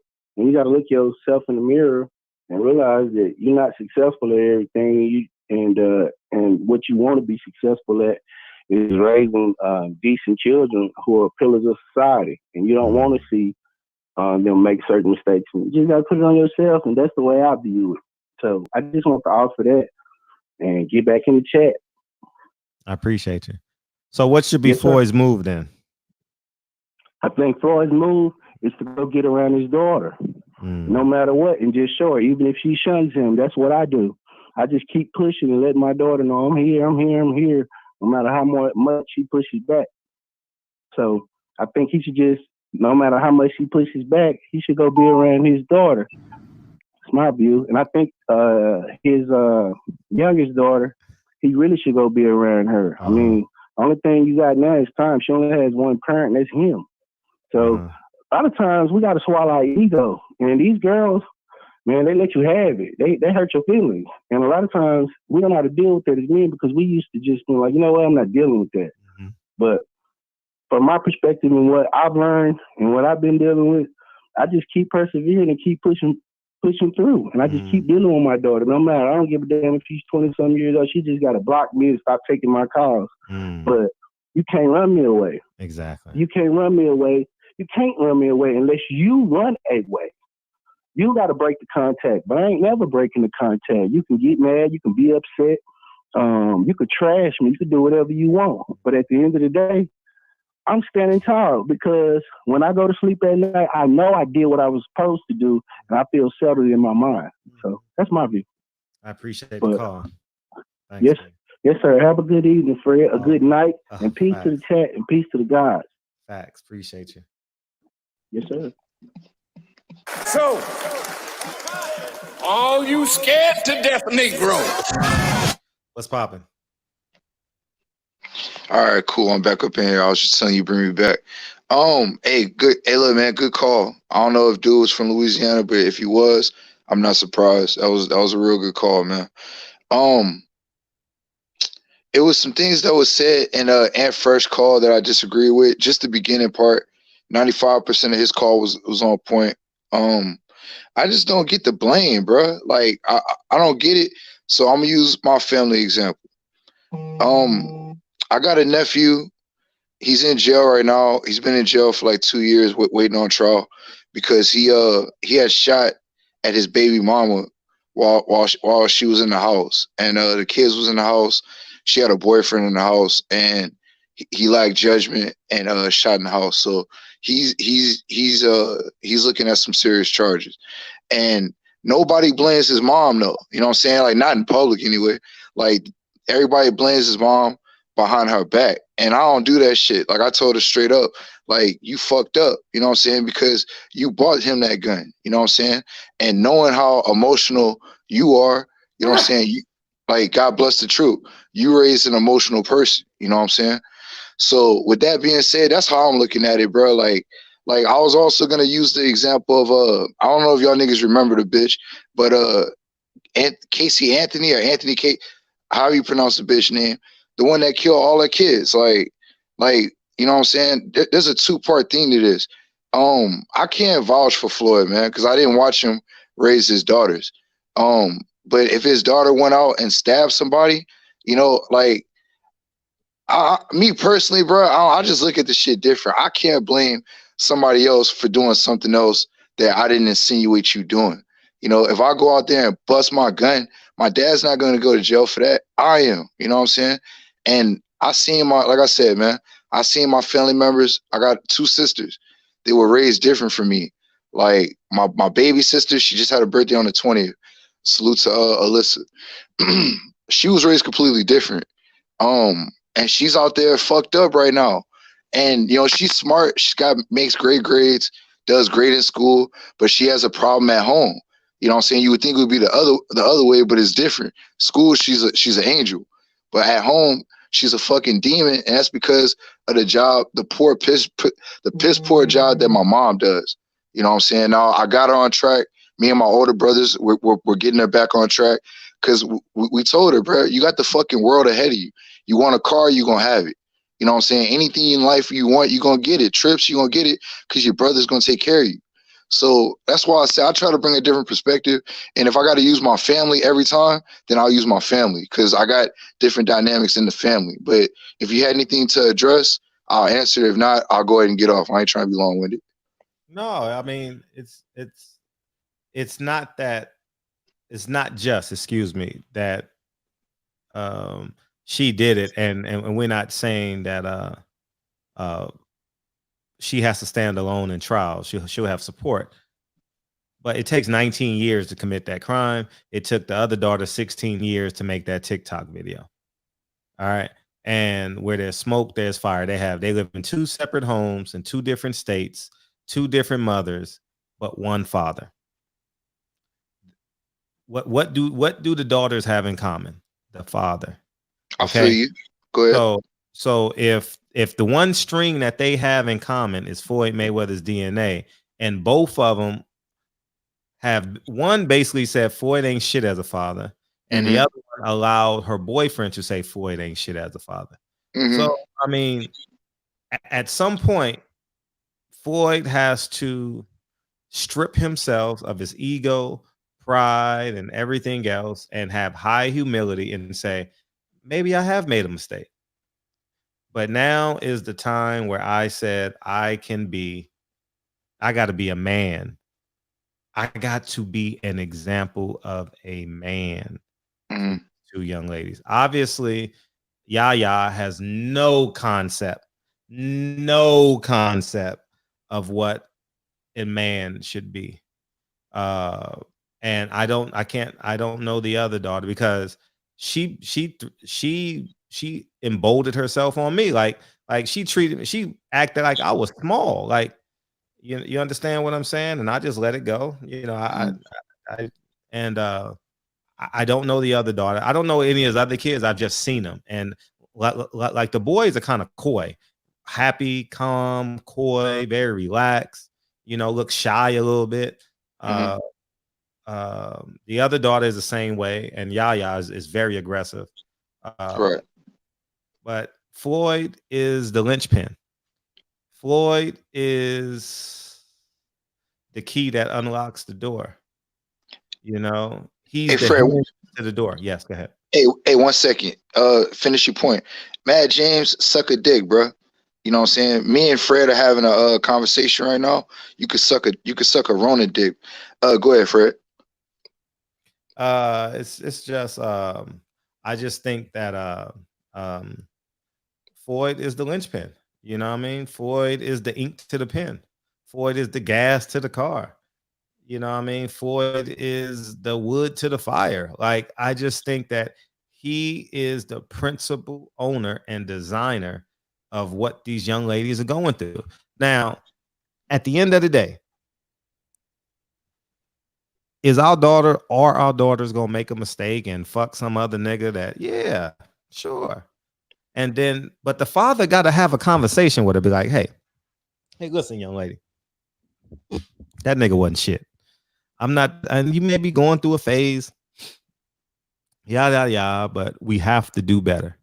And because see, here's the catch that y'all not really fully grasping. Floyd has a public life. He's made his private life public, and he's thrown his private life in the public's face.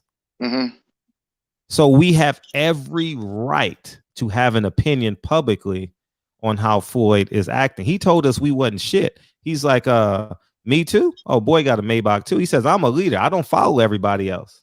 You understand what I'm saying? So we have a right to respond to him publicly as we would, because he shoved us in the face. He said, oh, all lives matter. You know, when I get in trouble, I call the police. You know, so you have every right to respond publicly. Floyd has given you that right. You understand what I'm saying? And I think he has to make because based off of his life and his public principles, he's going to have to do something publicly to save face. If not, how can he say anything else about another man? All the man got to say, man, go check on your daughters. The conversation's over. You know, and it's just what I believe. It's just what I believe. I mean, like, with the point, well, look, I know a lot of people feel the way you do as far as what you said last, as far as about with, you know, his private life being public, everything that he does being public, right? Now, look, this is my question to you, because I know you know him better than what I do. Does Floyd does he or does he not have a publicist? Yeah. All right, yeah. So what would be the problem? Okay, so what would be the issue of his kids having a publicist? Because I think that's what they would need at this point. They would need somebody that could basically clean up a lot of this shit. No, they need Floyd. They need Floyd as a father. Absolutely. No, they need Floyd to put his arms around his daughter. Well, yeah, bro, that's common. He needs to give that girl a forehead kiss. He needs to take her to dinner. He needs to take her to Sephora. He needs to take her to, I don't know. Is she 16? Let me ask you this, Brett. Yes. Let me ask you this. If you're that age, if you're 16, 17, and you got that much fucking disappointment in your dad, what type of equity, and I feel you, she needs that love. But what type of equity is a forehead kiss and a pat on the back gonna do? You know what I'm saying? Like, is that enough time is what I'm asking. Okay, you're down by 3 rounds. Down by 2 knockdowns. Do you just say you lost? Or you keep fighting. Then. But I mean, that's not a question that a man would even ask, though. The question you just asked is not even a question that you should be asking me. Like, you don't stop trying as it relates to you. That's not what I'm getting at. I'm like you get my perspective fucked up. That's not what I'm getting at. What I'm getting at is is like you're making it seem like, okay, what he needs to do is this right here, but that's not the end all be all. I'm adding to your point that it needs to be more invested. It needs to be more. It needs more time. It needs more, because look, with the song that you played, right? It's disturbing, bro. Look, I'm not going to just play contrarian for the sake of playing contrarian. I really feel how I feel, but I'm not stupid enough to not understand that. Look, the song was disturbing, bro.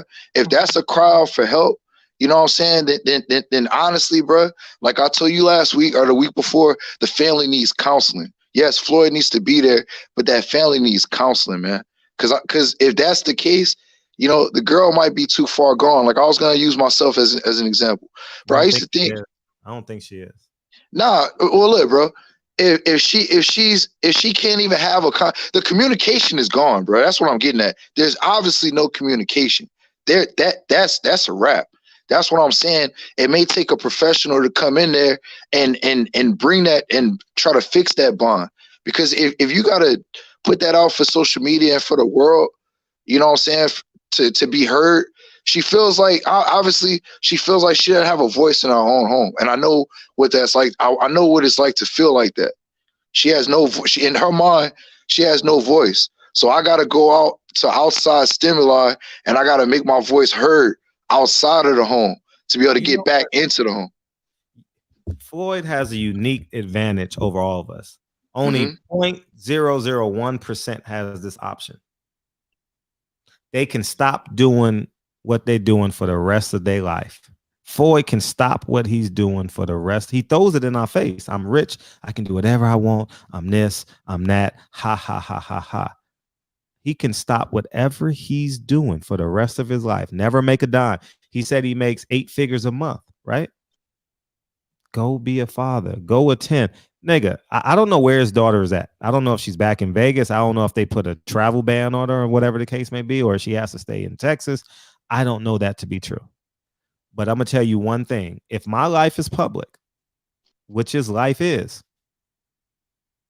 I am going to show the world that I am in my daughter's corner. Because then this whole topic of conversation is different. We're riding with Floyd. Listen, we want Floyd to be the greatest father he can be.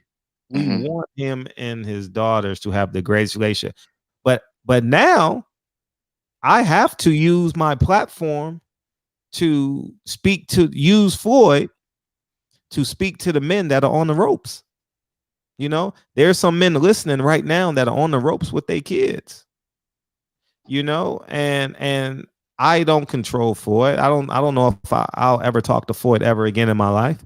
But I'm just saying, like, it's for the greater of the community. You know, it's just I can't let this conversation not be had on this channel. You know, and look, like to Reggie Owens, I agree with Reggie Owens. Like the last part you said and what Reggie Owens said, y'all both said the same shit. Right? Reggie was like, with what Floyd has, he should have all the time in the world, right? He should have all the time in the world to be able to take care of what he needs to take. I can't disagree with that shit. If somebody's sitting on $1 billion, then yeah, I mean, in my mind, I would think they set for life. You know, for a future. Listen, I was traveling. Y'all know my schedule. I was traveling 3 times a month. I don't know if y'all remember. I don't know if y'all were counting. Y'all have no reason to count. But all the fights, I was going. I told y'all in September or whenever Lincoln started soccer, I says I'm only going to travel once a month. I can't travel twice a month now because Lincoln has soccer on Saturday.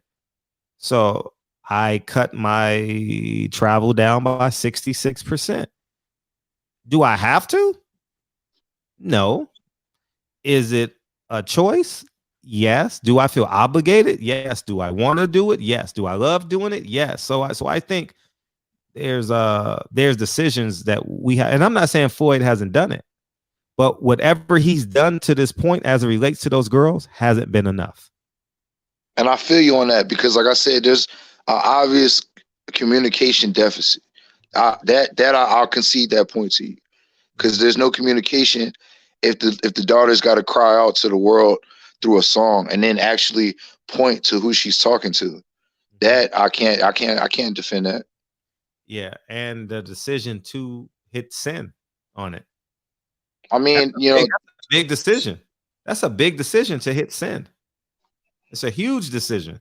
I mean, look, like, let me ask you this: did she produce that song? I mean, because like you said, she did it on TikTok, if I'm not mistaken, right? No, yeah. So I think they Yeah. have covered something on TikTok, and you just She took the time, to do the shit. Is what I'm getting at. Like, but Yeah. look, bro, I'm not gonna hold it up, man. All right. Appreciate the convo, man. All the time, dog. Appreciate you. Peace. I do whatever I want, whenever I want. I love it. What's up, 304? Oh, Reese, you're next. You're next, Reese. What's up, 304? Yo, Fred from Barbershop Conversations, man. I'm my first time calling, man. Oh, welcome. Welcome. I like what you're doing. Repping. I like everything you stand for, man. I just wanted to drop in and kind of say my 2 cents about this whole Floyd Mayweather and his daughters. And I don't know. I think it's interesting. A lot of the times, like, for example, a lot of people, especially in the chat, and from me listening to what you're saying, you're making it sound like at the end of the day, this is up to Floyd.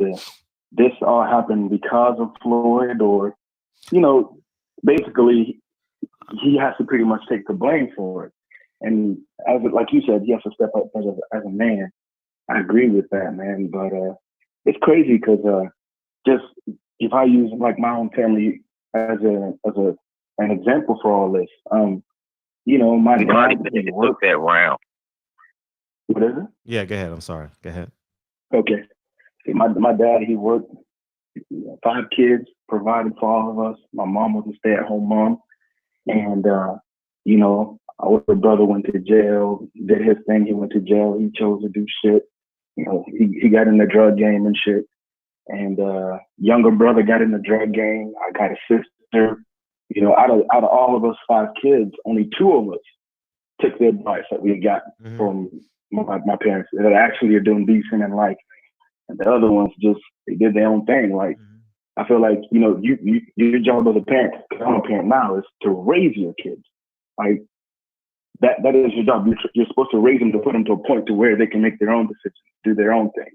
Now, if you do everything you're supposed to and they still don't turn out that way, I don't really see, I couldn't blame my dad for the shit that my older brother did. I couldn't blame my dad for what my sister did. So I do agree that Floyd, as a man, he does need to step up, but I just think there's way more into it than a lot of us know. And to put the sole blame on Floyd, I think that's kind of unfair. I just think it's unfair because I live in a family and I've seen somebody do what they do, and some kids might, okay, I'm gonna listen to what you got to say, and some kids are like, nah, fuck that, I'm grown, I'm gonna do my own thing. Especially at the age of 16, the girl who was crying out for help, her mom and her were best friends, and from what I know, Josie Harris and Floyd were never on good terms. I mean, she actually had a lawsuit pending on Floyd before she passed. So if this woman and Floyd had a bad dysfunctional relationship, and this is a 16-year-old's best friend, she's probably going to have the same mindset and ideology from her mother. So, and at the same time, this is a 16-year-old. How much shit did you say at 16 that you could go back to and be like, damn, I shouldn't have said that? Like she said something about some people don't deserve to be parents. I said some stupid shit when I was 16 years old, but right now at the age of 30, I'd be like, damn, I shouldn't have said that. This is somebody who was best friend supposedly with Josie Harris, her mother, which is understandable. That's her mom. And from what I've seen through their history, this woman pretty much, I don't know if she hated Floyd, but they weren't on eye-to-eye terms. So what would you expect from her if she was more like her mother and her mother didn't fancy Floyd? Like, I get it. He does need to step up, but like the 19-year-old stabbing somebody, I don't see how that's Floyd's fault. You're grown. I feel a lot of people treat their daughters differently than they treat their sons. And I feel like every kid should be treated the same. My youngest sister, the baby of the family, was treated way different than all of us boys. She didn't have to work to get her first car. My dad just bought her first car because she was female and she was a baby of the family. And because of that, you know, she's entitled. She doesn't have a great work ethic, not like me. It just, I think it's crazy. You mind if I man. cut you off? You mind if I cut you off? Because Go ahead. I think your well is running dry. I'm just gonna say this. Floyd is a man, right? Yes. Show the assets, show the characteristics of a man. It's really that simple. I don't give a fuck who you blame. I don't give a fuck who you blame. You can blame the 19-year-old daughter, you can blame the 16-year-old daughter. Where is Floyd? Is Floyd riding his fucking bikes downtown LA? Or is he consistently taking? Okay, then that's what I'm saying. Blame whoever you want. Blame whoever you want. Who's going to be there for the daughter? You understand what I'm saying? Who's going to? I don't care. Okay. It's not Floyd's fault. Okay, for the sake of it's not Floyd's fault what happened to the 19-year-old daughter. It's not his fault. Okay. It's not his fault for what the 16-year-old daughter said. You still got to go get your daughters. Period. I agree with that. I agree with that. I don't. I agree. And I just think that, I mean, we're so defeated as a human being that we deflect responsibility so much. Like, we can't deflect responsibilities. Floyd is a father until his father God says, "Come here, young man. You're going to heaven." You know what I mean? Like, that's it. You're a father forever. You're a father for even. And if you're a great father, you're going to live beyond the grave. You know what I mean? Because the same teachings that you give your daughter, guess what? She's going to give to her kids, and her kids going to give to her kids, and so on and so forth. You're going to have a 500-year lifespan, 1,000-year lifespan. You know what I mean? So I think that's the key. Blame whoever you want. Blame NBA Youngboy. Blame him. I'm just telling you this. I just on God's green earth, man. If your son is playing basketball and you told him don't go to the game and the nigga tears his ACL, are you gonna go to the hospital? Of course, I'm a father. Well, okay. So what's the difference between going to the hospital and showing up in court? You know what I mean? What's the difference? You know? There is no difference. As far as him being there for his kids, yeah, I agree. He should attend to his kids. I'm not disagreeing with any of that. I just feel like a lot of people are saying this is Floyd, which I'm like, man, you can't really put it all on just one person. But I agree. You got to be there for your kids. I agree with that. Man, let me tell you something. I'm not disagreeing on that. Man, let me tell you something. A child can't cut their parent off. You can't do that. How can you do that? You can't cut the child off. You do your job. They don't pick up the phone. They don't pick up the phone. You know what I mean? Shit. You know what I mean? I mean, you can't cut the parent off. You know what I mean? She ain't got no job. The girl's a minor. In your opinion, what do you think Floyd should be doing aside from being there for his kids right now? Is there anything more you think? No, that's it. That's it. That's it. You got 2 kids crying out for help. That's all you got to do. Be there for it. He says he's rich. He says he's. Why y'all coming up with so many different examples to get Floyd off? Just be a man. Like, just be men. Be men. Be men. Everybody, you want to be on top when you're having sex, right? Okay. You want to say what goes on in your house, right? Be a man outside your house. Everybody making excuses for Floyd. Well, you can your kids can disown you. You're the man. You're the man. Hey, Fred, have you ever raised a 19-year-old daughter? Not yet. I'm not yet. I'm have 17. You ever raised a 16-year-old daughter? No. So when you say that Floyd needs to be a man, how can you say that? How do you know when you? And I'm not saying this is going to be your children, but what I'm saying is until you've been there and done that. Well, guess how what? Can you just say he's not. The one thing I can guarantee you there, I know it takes 16 years to get to a 16-year-old daughter. I know that much, right? Okay. And 2, whatever it is, I'm going to be there. If she goes to court, I'm going to be in court. Right. If she has a cheerleading contest, I'm going to be there. If she's a dancer, I'm going to be there. If she has a basketball game, if she has a spelling bee, if she has a play, I'm going to be there. That's it. Right. I don't get what you say. People are trying to give Floyd. You are, because you're giving too many examples. You're giving too many examples. What if this? What if that? Fuck being an if nigga. No, the girl got a case. The other 16-year-old girl, what is Floyd going to do? He's going to go train his son for the first time in his life? Or is he gonna post on Instagram him taking his daughter to lunch, his 16-year-old daughter, his 19-year-old daughter? You know what I mean? So I'm just saying, we're creating too many scenarios. We don't have to create scenarios. It's already set and it's already happened. We didn't, this ain't a what if game. Well, what if Floyd Mayweather fought Marvin Hagler? What if this? What if that? You know what I mean? Floyd don't say what if. Floyd say I'm a billionaire. You know what I mean? Right. Well, sit your ass down and think and conjure up a plan to go see your kids, man. That's it. You show everything else.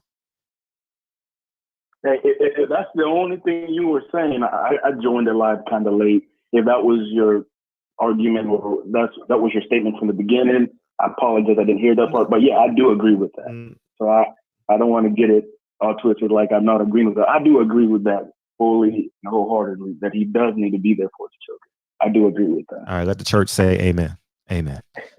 Appreciate you, dog. All right, what?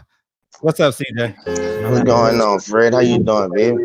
I'm having way too much fun. What's up, man? You up next, man. I teach my daughter, man. I teach her. She's 5 right now, man. I teach her right now. It's never, ever okay to put your hands on another human being unless you're defending yourself, ever. It starts when they're young. You know, his kids right now, they making piss poor decisions because apparently they weren't trained when they were young, right? I mean, it starts at home, man. My dad always told me this: your family only goes as far as the father leads, right? That's how far your family goes. So I'm trying to instill values in my family right now. You know, my kids right now that, you know, the things that I was taught, you know, I'm trying to teach them. You know, things my father taught me is things he said, well, my dad taught me this, and I could quote things that my grandfather said. Like I say, it's a generational thing, man. It's all generational. And like I say, it all starts at home, man. And like I say, Floyd, I hope like he does, like you say, man, and just go get his daughter, man. Put your hands around your daughter. Tell her you love her because she really is crying out for help, man. When your child is on social media singing a song, you know, basically dissing you, go get her, man. Don't take it. You know, Floyd has a pride issue. You know what I'm saying? Yeah, he does. He has a pride issue, man. He really does. Man, put that pride aside, bro. Go get your child. You know, put your arms around her. If she don't want you to put your arms around her, do it anyway. You know, do it anyway. She needs you. She needs somebody, bro. But that's all. Yeah, she needs She needs somebody. Any family member, you know. I don't know who's listening in the family, but whoever's listening, so go. You know, just communicate with her, contact her. You know, see how she's doing, man. Because the family's going through a lot, man. That entire family is going through a lot right now, and I'm praying for him, bro. But I'm back in the chat. I appreciate you, dog. Thank you. All right, babe. All right, I appreciate the call. Yeah. Where you at, Reese? You gone? You disappeared on us? Patty, call in. Tell us now. Beam in. Beam in? Let us know how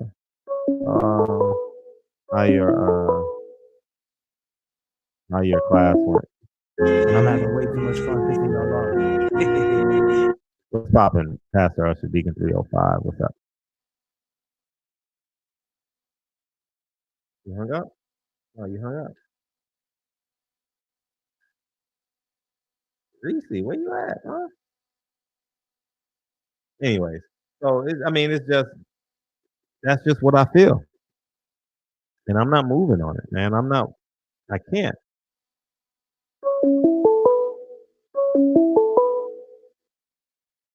I'm having way too much fun pissing y'all off. I'm having way too much. What's up? What's good, bro? How you feel? What you got? Too blessed to be stressed and highly favored. Mm-hmm. I just want to speak to the little girl real quick, man, and give her a short prayer to start this. Just something for her, because there's between the father and those kids, there's a level of just some weird stuff going on over there. That it needs to be some prayer going on over there. And I know that God changes things, but they got to believe and trust in God and make God the head of their lives, and especially these young girls, man. just a short little something for God. Grant me the serenity to accept the things that I cannot change. The courage to change the things that I can. You understand me? And the wisdom to know the difference. She just needs wisdom and God in her life, and she'll be able to make better decisions, better choices. And I'm just pleading with her to just make God the head of her life and just trust God through this troubling time in her life, and know that you can't change your father, but you can change what you do. You can make your own decisions for your life and the proper decisions. And what you have to do is put God first and always pray to God and trust that He'll move for you. But you got to make a step too, because prayer without works is dead. You got to trust and believe. And this is what's going to change this situation. Not Floyd's money or none of these things. And Floyd going to have to come to a decision in his life. What's more important, his image or being a father to his children? His ego and his image, it seems to be the order of the day for him. And that needs to change. His order needs to change. Because if not, he's losing something that if it gets too far out of hand, because right now it's not out of hand, but because these are still babies, it's not too late. Some of the comments I heard from these brothers that's been getting on the phone and all this stuff, these sound like guys that have not parented yet. And for a man to question even your parenting skills is suspect to me. Because, listen, my kids are grown now. My baby that passed away, she was only 6 months old. And I'm talking to this baby right now to let her know that I've been through some things. And I, too, at one point wanted to take my life twice. The first time when my mother passed, I no longer wanted to be on this earth. When my baby passed away in 2002, she was 6 months old. You see what I'm saying? I never got a birth certificate for her. I never got a social security card for her. It's like she almost didn't exist. I don't have a picture of her, only in my mind. You see what I'm saying? And I cried all through the night when she passed. I cried so long till my face swelled up like a balloon. And I cried all through the night. And I said, Father God, you said that you would never forsake me. You never answered me. Until the next morning, I cried to him again. And I said, Father God, you said that you would never forsake me. And then he spoke to me. He said, get it all out and come back to me. Bruh, I cried a little bit longer. I went back to God. He never answered me. I got it all out. See, because you have to be sincere with God. So once I got it all out, then I went back to him. And he spoke to me and said, you did not lose a child. I say, Father God, she's not here. I lost my child. She's not here. And you say that you will never forsake me. I'm crying to God, talking to him. And he said, you did not lose a child, but you have gained a child in me. She was mine before she was yours. I linked her to you for just a brief moment. I need you to be all right because she's all right. I've got some kids there for you to raise. She's okay. She know not sin. She just was here for 6 months. She does not know sin, but for you to be a father to those I left you with. And that in that moment, again, God continues to save my life. I had to shake it off and continue being a father for those that he left me with. You see what I'm saying? So even though you feel in a dark place right now, there's light in the darkness. And the darkness is what God lays. You see what I'm saying? Greater that's he that is in me. Inside of your body is pure darkness.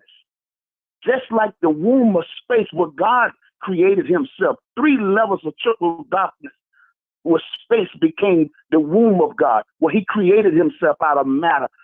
Is what a holy energy. You see what I'm saying? Just like when you're born, when you're first conceived, there's just a piece of meat with no life until after 43 days, the spirit of life goes into that piece of meat. Once the spirit enters that flesh, that's when it's life. That's when it's life, when the spirit of God goes in there. But to be absent from the body is to be present with the Creator. So I just want to let her know to trust God.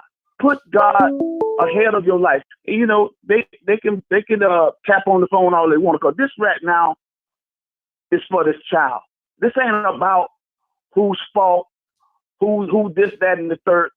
No, this child needs to know that God is who she needs most of all right now, and she cannot change her father. And no matter what, he's gonna have to grow up and be a man. Even at the age of 40-something years old, he still has to get to a point where he can grow up. Because you're 40-something years old doesn't mean that you have got to a level of maturity yet. There's a lot of men that haven't made it over yet. They haven't quite got over that hump where they can begin to wear their pants like men. They're still walking around with childish things. The Bible teaches us this. You know, when you're no longer a child, you put down childish things and you begin to think like a man.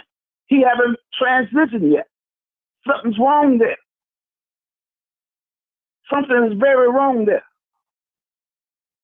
And for her to understand that she needs to trust God, and I just want to let her know that. And I say it one more time before I get off. God, grant me the serenity to change, to accept the things that I cannot change. When I'm a little nervous because to listen, because I really want to touch the child, and the courage to change the things that I can, and the wisdom to know the difference. And she must know that. I can feel her in my spirit, man, because I'm telling you, when I see her, I feel her pain, because I've been there too, where she's at. And I too wanted to leave here. But God has a greater purpose for your life if you just hold on and trust it. See, but if people don't go through nothing, they don't understand these things. See, that's why I say experience is the best teacher. I don't care nothing about how articulate a person speaks. I don't care nothing about how smart a person thinks he is. Without the actual experience of life and God's true teachings and showing you the way, it really doesn't mean a thing. You see what I'm saying? It's some guys that get talks on your show, Fred, that can articulate things far better than I can. But guess what? When it comes to experience, they can't even stand in my shoes, brother. And these are facts. These are facts. These are facts. And so you get a lot of clowns in the chat that be talking nonsense when a baby is in need right now. And let me speak to the daughter that's got the charge. It ain't over for her. It ain't over for her. And NBA young boy needs to put on his grown man pants, because he's put both of those girls in that situation. He needs to with that young girl and make sure. Listen, I wish I could speak this privately, because this ain't something you should. But you know what I'm saying? There's a way to handle that where that thing don't even go to trial. Because again, no victim, no case. This ain't serious as what people think it is. And even if it do go, this woman she's gonna be all right. Trust that. No matter how bad it seems and how they're trying to make it sound and how they're trying to go, it doesn't matter, bruh. And I wish that Floyd and NBA young boy get on their job before it get out of hand, though, because they can cut this off at the hip. It ain't bad as it seems. You know what I mean? Let me get off, because because a lot of times, brother, you're dealing with people that really don't seem to understand life, and they think they got it all tied up, and think they know what the hell's going on, and it's just ignorance sometimes. You know what I mean? Let me, man. Listen, man. I get back with you, brother. I love you and everything, brother. And I just wanted to make sure I can get a word to them babies, man. to hopefully help them understand that don't worry about trying to change your father. And this pain too shall pass. You know what I'm saying? But they got to be strong enough and understand to put God and make God the head of their life, and everything will fall in place. But prayer without works is dead. They got to put one foot ahead of the other. Put your best foot forward. Make sure that they put some plans and stuff, such as about 10 goals, baby. And even if you don't achieve those 10, if you knock 5 out of the 10, reset another 10 and get you another 5 out of that 10. Be too busy with yourself to worry about anything else. Build yourself. Be too busy with your own self that you ain't got time to worry about what's going on over there with John and Ben and Benson. Appreciate you, Pastor. Build yourself. Yeah. Hey, man. Love, bro. All right. Yes, sir. One.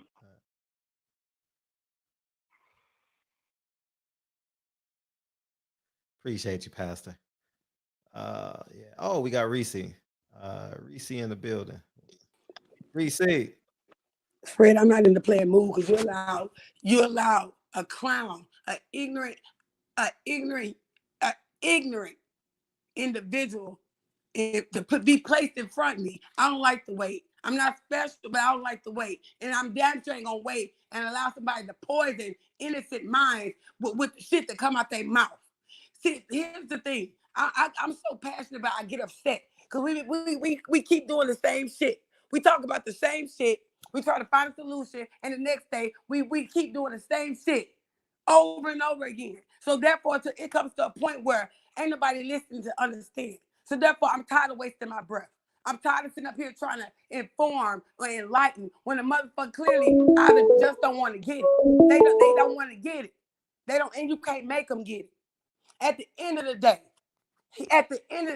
let me just say this. For those of you that ain't got no kids, I ain't talking about playing stepmama, baby mama, whatever. I'm talking about if you don't have no biological kids. I don't give a fuck about no foster kids at this point or adopted kids. If you ain't had your own kids, if you don't have no kids, if you're not active, I'm talking about your kids live in the same house. They see you every day. I'm talking about you raised them from before they was born. They was an embryo to the age they are now. You cannot form your mouth to make a statement, have an opinion, because you don't know what it is to be a fucking parent. So guess what? I'm not gonna take no side. How the fuck can you tell me about being a parent when bitch you ain't got your own? I ain't talking about babysitting. I ain't talking about you paying child support. I ain't talking about you halfway in the shit. You can't tell me shit if you ain't been through shit. So keep your motherfucking mouth closed. Because I'm looking in the chat and I seen something too and I'm finna make a correction. That's a motherfucking lie. And the reason why I can say it's a lie because I've been through it. Y'all motherfuckers saying, oh, when they 18, the parent ain't responsible. That shit affects you. Let me tell you something. When you have a fucked up childhood and you don't get it corrected, that shit carries on in your adult life. That's why half of you ignorant ass motherfuckers that can't put two and two together, get on this motherfucking live and say the shit y'all say. Because guess what? Something along the lines in your childhood was fucked up. Instead of your parents getting help for you, they didn't. They allowed it. So you picked up the trait that your fucked up ass mammy and daddy would put you in as a child. And now y'all acting the same way. And guess what? Your kids gonna act the same way. So all that talking, y'all talking about the kids, they 19, 18, they grown. Man, let me tell you something. That shit affects in your adult life. You be hurt if you can't mask that. Just because I'm 35 and I still go through stuff. Me and my daddy, we got our ups and downs, but just a point. When I was a child, we couldn't voice how we feel. Don't get me wrong. My mom and daddy was married. They don't mean shit. Our household was toxic. But guess what? When I became an adult, I made a vow to myself. I'm not raising my kids in that type of environment. I broke the cycle. Yes, I deal with certain things, and I have a psychiatrist. I get my help. But everybody's not going to be like me. I took the initiative. You understand? Because I wanted better for myself. And when you have kids, it no longer becomes you. And if you give a fuck about your kids and say you love your kids, you're going to make sure your kids don't ever be in a position that you ever had to go through, if you had to go through something. So all y'all ignorant ass motherfuckers, I just hate to listen to it. Because guess what? It may be an innocent person listening and don't know right from wrong. and you allow ignorant ass people to make statements and then justify shit. Fuck the money, stupid. Fuck it ain't about no money. It ain't about no money. It's the principle. It's the principle of things. Y'all so worried about y'all so fan the fuck out. Floyd don't give a fuck. Let me tell y'all. On behalf of Floyd, and I don't fuck with him. I don't know him, but bitch, I don't give a fuck who you are. Let me just on behalf of him. But he don't give a fuck. A figgity fuck about now one of you hoes in his motherfucking chat. So why y'all wouldn't be seeing her? I'm just telling you on behalf of him. He don't give a fuck. He don't give a fuck. Let me tell you why he don't give a fuck. He got all this shit. First of all, baby mama died. It ain't even been a whole month. Uncle died. This bitch riding bikes like he living his like I'm just like he on South Beach. The bitch don't care. We can't make nobody care. Why would y'all sit there and make motherfuckers care when they don't care? We care more than what he do. You lose your fucking mind. I'm not gonna sit there and keep caring more than the person. At this point, let God deal with them. Them kids, hopefully somebody will grab onto them kids. Hopefully. But all this, well, what if this? I don't want to hear that shit. Stop doing that. Y'all keep condoning and justifying, and y'all too grown. But age don't define character. Half y'all on y'all last leg in your 40s, 50s, and got a fucking mind frame of a 16-year-old in special ed with the shit that come out y'all mouth. I'm over it. I'm disgusted with y'all. It's to the point where I'm not being funny, but like I keep saying, I cannot be around it. It's affected me because y'all don't get it. And I don't want nobody, if you condone and fuck shit, why the fuck would I want to be associated with you? I don't give a fuck who you is. Fuck art, who you is. Y'all motherfuckers need to get to the principle. Y'all keep making stupid ass statements. You ain't even experienced shit. Like I said, if you ain't got no kids, you don't take care of your children, bitch. You ain't in their life. You every day, you ain't been through nothing. Don't say shit. You can't say shit to me. You can't say shit to me. You can't say shit at all to me. I done been through some things. When my son was 5, he's 16. He had rhabdomyosarcoma. It's a childhood muscle cancer. On chemo for a whole year by myself. I still have to make it do. But I love on my kids. You understand? I love on my kids. Everybody don't have the same love for their kids. They want to be seen and want to be heard, but they don't love their kids. So don't speak to me about no ignorant ass shit. Because it's serious. Them kids, it ain't them kids' fault. Them kids didn't ask to be here. And Jolie, whatever the girl that God rest her soul, my nerves so bad. That young lady never had the 60-year-old never had a relationship with Floyd. Never did. Because if she did, this wouldn't be happening. So let's make it make sense. Stop fucking asking stupid ass questions. They don't even just to be heard. Y'all be asking, well, what if? Shut the fuck up. Go read a book. Go educate yourself. I'm over y'all. I'm over it. I'm over it. Shit. Sometimes you can't make people understand. But what I'm not gonna do, I can't subject myself to the ignorance. To the ignorance. To the ignorance. So at this point, let Floyd do what the fuck he want to do. I'm gonna pray for them kids. That's all I can do. I'm not God, but I can pray for them kids. That's all I can do. But some of you shut the fuck up. Please. Please. Shut the fuck up. Bye, Fred. I'm having way too much fun pissing y'all off. What up, Tech? Ticket. Guess I'll come back to him. There we go. We in now. I'm in now. Okay, what's popping? What's cracking, man? How you feel, dog? Man, I wanted you to plug me in with Shorty, man. I wanted to say something to her, man, but you ain't see the. Oh, I didn't look at my phone. I'm sorry. Go ahead. Yeah, man. I want to tell her to stay positive, my sister. You know what I'm saying? Stay positive and stay blessed. You know what I'm saying? I ain't got nothing but love for you. I feel your pain in your voice. Shout out to all my brothers and sisters in the chat. Boxing Conversation with Reggie Owens. I got love for you. You know what I'm saying? Cash G. Salute to you, man. You know what I'm saying, dog? It's all love, man. Some real shit, nigga. And everybody else in the chat room, man. Y'all stay blessed up, man. Listen, I told people this shit when all this stuff popped off with Floyd, man. You know, a lot of people going down the wrong road, man, praising and glorifying money, man. You know what I'm saying? And I told you guys, man, the love of money is the root of all evil, man. It's not bad to have money, but when you praise it and you worship it, and it's the only thing that means something to you beyond your family, you know what I'm saying, and shit like that, man, that's when life get fucked up, man. That's when you start losing your mind. That's when you stop losing your priorities in life. When your shit is out of whack, your shit ain't in order, man. You know what I'm saying? And for too long, it's been too many people on YouTube that's been praising it and glorifying the life of Floyd Mayweather. You know what I'm saying? Instead of seeing what this dude is all about. You see what I'm saying? It's always checking the matter of a man, not what a man has, but what he possesses inside of his heart. You know what I'm saying? And the shit that you seeing, man, when you see a dude's daughters crying out for help to the world like that, man, it's nothing to be played with, man. It's nothing for you guys to be coming online capping and shit, man.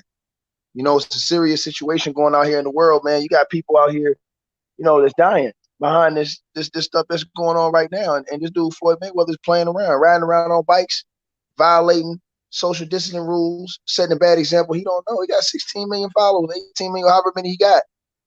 You leading people down a path of destruction. You're not being a leader, man. To whom much is given, much is required. To whom much is given, much is required. You understand what I'm saying? Stop praising and glorifying this dude, man, when he don't deserve that, man.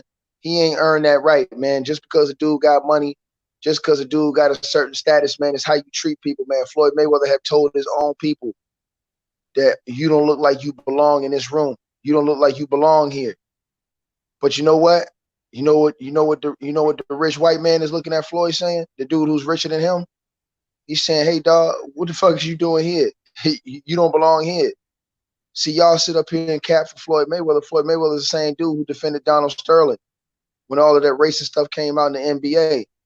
You know what I'm saying? Floyd Mayweather is the same dude who stood with Gucci after all that racist stuff that went down with Gucci. He stood with Gucci, went and blew a whole bag in the Gucci store, said, I ain't no follower, I'm a leader, and led people down the path of destruction. You understand what I'm saying? Floyd Mayweather is the same dude that was at Donald Trump's inauguration, sitting front and center. After we heard all the stuff and seen all the stuff that Donald Trump was doing and how he was disrespecting and disregarding women. You understand what I'm saying? All of this stuff adds up in life, man. And go back to make me really think, what happened with Floyd and all those times those women said that Floyd did certain things to him? It made me go back and think, how was these niggas able to cuff all Floyd's bitches? Niggas that was close around him and stuff like that. They was able to just cuff his chicks and just walk away with him. You understand what I'm saying? We always thought that, damn, these dudes is foul, but we never looked at Floyd and said, well, damn, is it Floyd? Because I always learned in life, when a certain person always got problems, maybe it's not everybody else. Maybe it's that person. Floyd Mayweather has always had all these little different issues. Maybe it's not everybody else. Maybe it's just Floyd. They wanted to see Floyd Mayweather lose in the ring. Floyd Mayweather used to practice or used to preach about, you know, supporting, you know, the brother, man, in the boxing game. He used to talk about racism and how he was being discriminated against. And it got real ugly on YouTube. The Manny Pacquiao fight, before then, the lead up, was a lot of racism, a lot of stuff going on back and forth. It was real ugly, man. And brothers who didn't even really like Floyd Mayweather stood tall behind that dude. And after he beat Manny Pacquiao, came out and gave everybody the Stone Cold Steve Austin. He gave us the 2 middle fingers. He said, fuck y'all. That's basically what he said to us, man. But you got these dudes that still out here, you know, to celebrate him, man. Dudes that dedicate their channels to celebrating him because that's how they eat. You understand what I'm saying? It ain't about morals. It ain't about ethics. It ain't about being a real brother and calling that man and telling him, Floyd, you wrong, man. You ain't right. Because you afraid that he gonna kick you out of his circle and you ain't gonna get a free bag no more. You understand what I'm saying? But, you know, you being real, you telling the truth, you know, could actually save somebody's life, could help somebody from going down the path of destruction. You understand what I'm saying? And ruining other people's lives, man. Let me tell y'all something, man. When you got a daughter like that that's 15 years old, man, that lost her mother, man, that say the stuff that girl said, man, it's a very serious situation, man. This ain't nothing to be played with, man. You know what I'm saying? One of them family members need to go scoop that girl up, man. Real talk, because we talking right now, we could be out here tomorrow and it could just be a whole different news story, a very tragic story that I don't want to see and that nobody else wants to see at all. And so we got to find a way to use our voice, use our platform, whatever we can do to help this young lady and the other girl as well, man. You can see it, man. You know, you stabbing another girl over a dude disrespecting your father and stuff like that. That's rage that's built up inside that girl. That's anger. That's vitriol. That's hatred. You understand what I'm saying? You know, you buy her a Bentley, you buy her a house, you know, you buy her clothes, all this other stuff. That's nothing. That's materialistic things. The boy told y'all that when he was in the video with her. He said, look, man, I ain't asked you for shit. He said, yo, bitch ass daddy. You know what I'm saying? All that shit you gave me, I ain't never even wore that shit. Those is deep words. There's a lot of shit behind there. He don't respect Floyd money. He don't respect it. It go to show you that it seemed like, you know, Floyd tried to buy his way off through everything in life, man. And it just don't work like that, man. Some point in time, you gotta have morals and ethics. Y'all come on here, y'all bash Fred, you know what I'm saying, and talk shit about Fred for exposing and revealing the truth about different situations, man. Y'all don't like how Fred moved, right? Fred, the only one who was willing to go in there and ask Asa De La Hoya about those racist ass Al Heyman emails. You understand what I'm saying? Fred be one of the only ones in the media who's not afraid to call out the other media for the bullshit they be doing behind the scenes. These are the people y'all praise. You feel what I'm saying? The other media members, they refuse to talk about all of the other foolishness that goes on within the boxing community. They turn a blind eye. They ignore Conor McGregor punching an old dude in the face in a bar.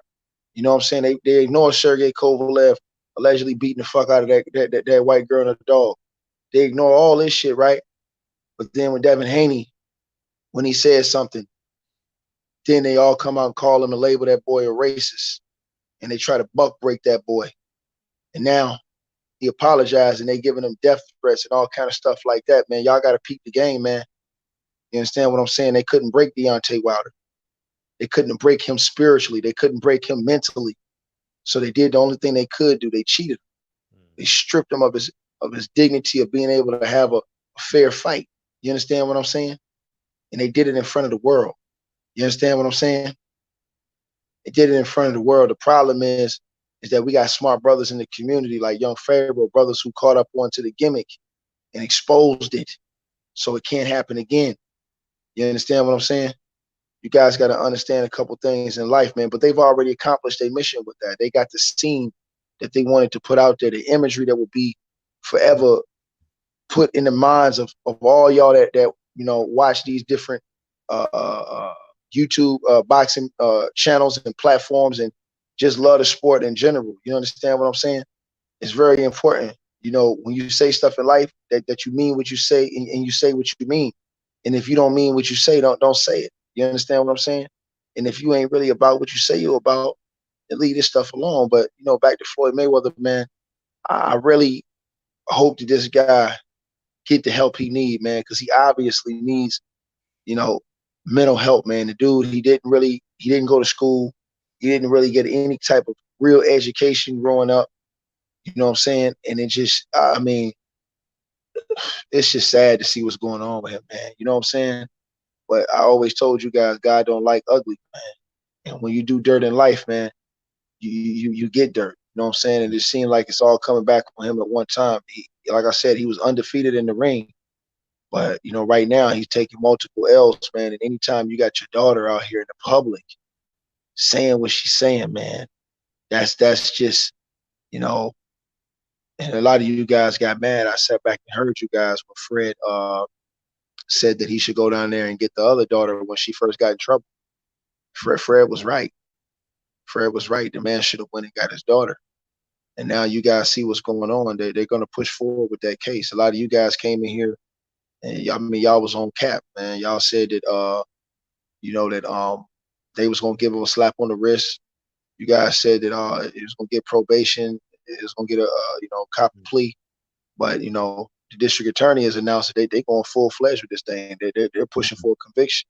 They've subpoenaed the girl's medical records and everything else, and it's at a point now where, you know, this girl's facing up to 99 years in prison, man. And even if she gets 10% of that, bro, that's 10 years, bro. That's 9 years in the Bing, man. You think she's prepared? You think a girl who's been pampered her whole life and just given whatever she wants to do is prepared to go in that type of situation, bro? Bro, that's not going to be easy, man, because when you go in there, she going to really find out who about that life. You understand what I'm saying? And that's just, what it is, man. And trust me, they didn't beat Floyd in the ring. But you guys got to remember, everybody doesn't like Floyd Mayweather. He got major enemies in this world and people who want to see him suffer any way possible. Sometimes for them people to do that, they touch the people that's closest to you or that's supposed to be closest to you, and while Floyd's out here riding his bikes, going to the gym and posting videos of him boxing and stuff like that, and you got all these serious personal issues that's going on around his life, it's just it's sad. It's a flagrant irresponsibility, man. And I'm just, like I said, like Fred said, man, it's just sad that he got nobody that's around him, bro, that got enough heart to deal with if Floyd is gonna cut him off for just, telling him the truth, man. You know what I'm saying? Just saying, look, bro, you fucked up, man. You know what I'm saying? You fucked up, dog, and you're going down the path of destruction, my G. And even if that, would cause you to get thrown out of his circle, you know what I'm saying? In the end, it'll be the right thing, that you spoke up and that you did the right thing. You understand what I'm saying? Because all those dudes that is around Floyd that's silent, you guys are complicit too in the bullshit, man. You guys are complicit in the negativity. You guys are complicit in the foolishness. You know what I'm saying? You guys are a part of the problem, man. Y'all not a part of the solution, man. You know. And like I said, man, I just pray for that girl, man, because now, in the state of Texas, y'all know they're not gonna play no games. A lot of you guys think it's a game until they show you it's not a game. You know what I'm saying? And so, they're gonna make an example, man. I'm afraid they're gonna make an example out of Floyd, man. And Floyd has to be very careful with the other younger daughter because she's still, I believe she's still underage. So, them people can come snatch her up if they see all this crazy foolishness going on. And that would be a very, very sad situation because the girl lost her mother, and I know she's in just a man, dog, an unreal space, man, where she feel like she got nobody, man. She made a video about this guy, man. Said that he thinks that she's stupid and all this other stuff, and that's just sad, bro. That's just sad, man. You know what I'm saying? And Floyd you got to feel that, dog. That's your daughter, man. That's somebody that you helped bring into this world, bro. That, you know, bro, man, they don't even respect you, my G. That's the worst thing ever when your kids don't respect you, dog. You know what I'm saying? You got so much fake respect from all these people who see an image of you, see you flashing money, see you running around here in $1 million cars and, designer clothes and all that other stuff, and they respect you. But the people that's in your own house, your family, you know what I'm saying? They don't respect you, dog. And that's sad, man. That's sad when your daughters allow other men to disrespect you and call you a bitch in front of them, in front of the world.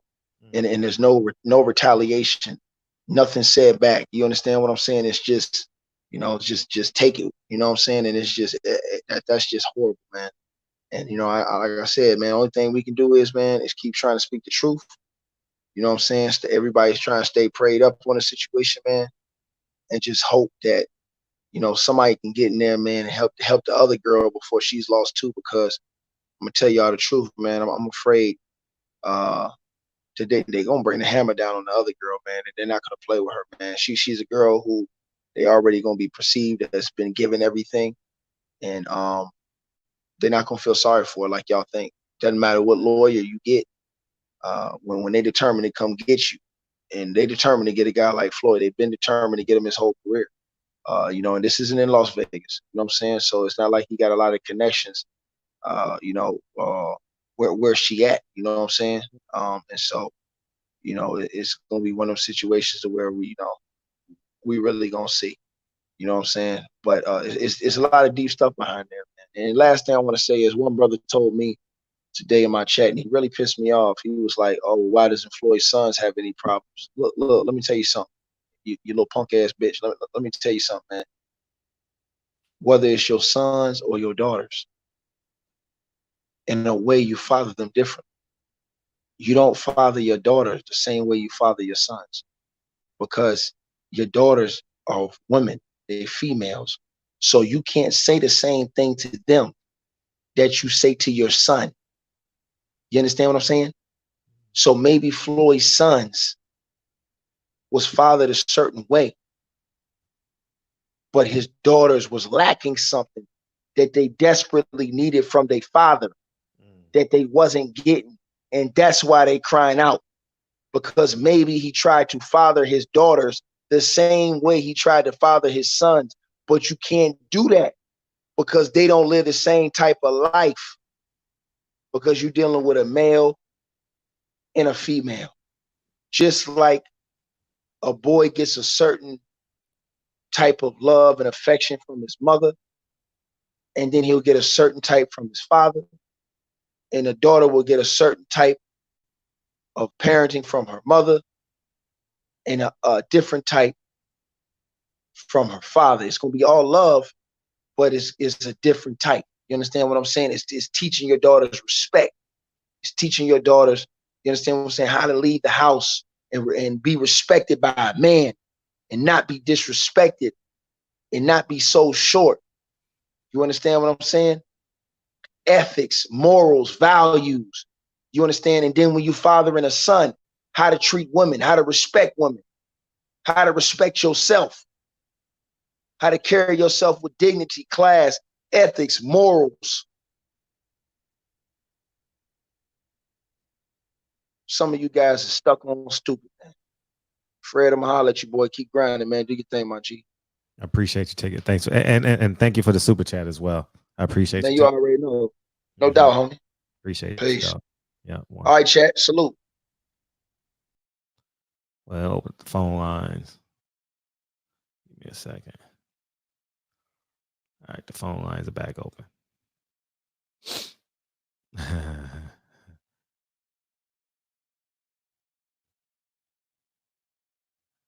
Yeah, the phone line's back open. If you want to beam in, go ahead. Beam in. We'll go. Oh, we got 2 more calls in us. We'll go 2 more calls. We got 2 more calls. Oh.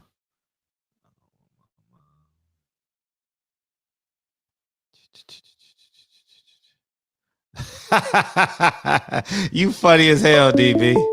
You funny as hell, DB. What you want, Pastor Deacon Usher, man? You have 15 minutes, man. You have 15 minutes, man. Oh, Reese, and then what's up, Reese? Fred, can you? My voice is gone. I'm not in pain. When it comes to, I'm not okay. Let me tell you, I'm not mad. I'm not mad. What I'm hurt. What I'm hurt by is how people can just be so close-minded and just turn a blind eye to the truth. No matter, it's like, in order for people to understand and comprehend, it has to be done in their face. Like somebody has to actually shoot them in front of them for them to believe it. When it's, but you can see it in black and white. We see what's going on. So where the pain comes in lies in that. Because look, my kid's good. You understand? I'm good. But what hurts me is we sit up here and we don't take ownership. We don't take accountability. I don't give a fuck about NBA YoungBoy. I don't give a fuck about his mama and this and the third. You are in control of your own. You are in the individual. When you get in trouble, you go by yourself. When you go front that judge and they give you a verdict, you can't take them with you. So why the fuck we can't take accountability? Why are we not taking accountability? Like, ain't nobody put no gun in your head and say do this and that. You ain't held it on your own on somebody else's will. You did what you did. I don't feel sorry for that. But what I do know, I do believe, I agree with what Ticket said. They gonna make Yaya an example. I'll be put to it. They're gonna make her an example. I had a case of assault with an aggravated assault with a deadly weapon back in 2007. Thank God it was dropped, but the prosecutor wanted to pick it up. See, I can speak on things. I tell y'all what I want to tell you. But at the end of the day, I can speak on these things. I've been through it. It don't work that way. And even if the girl drop it, they trying to pay off. The prosecutor can pick it up. The state can pick it up. But y'all stuck there and y'all worried about her. because of who her daddy is, but not one time during this whole fucking 3-hour, 2-hour chat. How the other girl doing? How the other girl doing? Then you got a motherfucker that want to be a fucking analyst. Get on here trying to. He had that shit prepared since this morning. Oh yeah, and I spoke to this person. And now it's at the time. Everybody want to be fucking seen. Everybody want to just call in and say the most stupid ass shit just to get a repost on Instagram on your page coming tomorrow. Y'all need to stop playing like that. Now y'all need to stop playing like that. And I'm finna say something, and God just forgive me. It be so fucked up. God take the real ones. The real ones die young. He need to take some of you motherfuckers. He need to take some of you ignorant ass motherfuckers. Y'all setting us back. And I'm not mad. I just can't stand an ignorant motherfucker. And we black. And y'all want to blame the oppressor. And y'all as much to blame as them. Stop blaming white folks. It's your fault. Stop blaming them. Because you continue to do the dumbass shit. You continue to do the dumbass shit. And then you want to fight for your rights when it's convenient. Like I said, stop calling this motherfucker. Stop calling in with the ignorance. Please stop. Because you're poisoning an innocent mind that could be listening with your fuck shit and your wives and O's, and this, it ain't got shit to do with no money. But see, when people ain't never had nothing, you poor motherfuckers, I can say that you ain't touched the mother no more than 5,000, no more than motherfucking 100,000. Y'all can't speak to me because y'all ain't never had shit. So I can see in your character, you value shit based off of money. So money is status quo. If you got money, you this. No. You could be the richest motherfucking ignorant ass bum and still mentally, spiritually, you ain't shit. Your soul is gone. Your soul is gone. So y'all need to start thinking before y'all open your mouth. It's okay to want to learn. It's okay to be wrong if you don't know what's going on and you're trying to be informed and you want correction. But some of y'all too old to keep saying the same dumb ass shit every day and justifying fuck ass shit. Stay the fuck off the line. Stay off the line. Leave me the fuck alone. Don't even add me. Because half you niggas want to be cute. Y'all some fuck ass niggas. So all y'all do is suck dick from the back. Y'all suck dick from the back. Want to kiss and lick ass. Fred. Stop answering these calls to these motherfuckers. Because now you entertain me. Because they know better. Because when they ask you, you give them an answer. They really playing on your intelligence. Just to get some talk time. Just to have more time on the line. Stop doing that. When they start saying fuck shit, hang up on them. This your shit. We're not going to allow no fuck shit like that. Because we entertaining it at this point. They know better. They just doing it just to be funny. And they want to be heard. Fuck them. Life go on. Stop entertaining it. If they don't understand, thank you for calling. Have a good day. Next, why you poisoning people with the ignorance? Shit. Good night. I'm over it.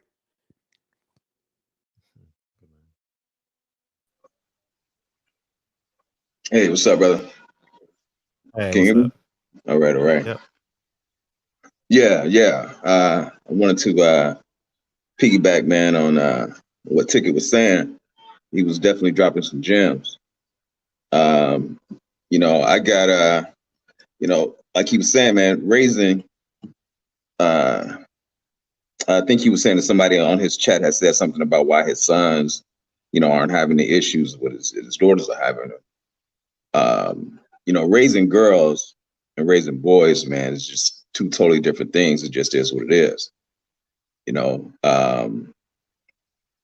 There are certain things that girls, the girls require that their mother, can't provide, that they need that fatherly guidance to certain things.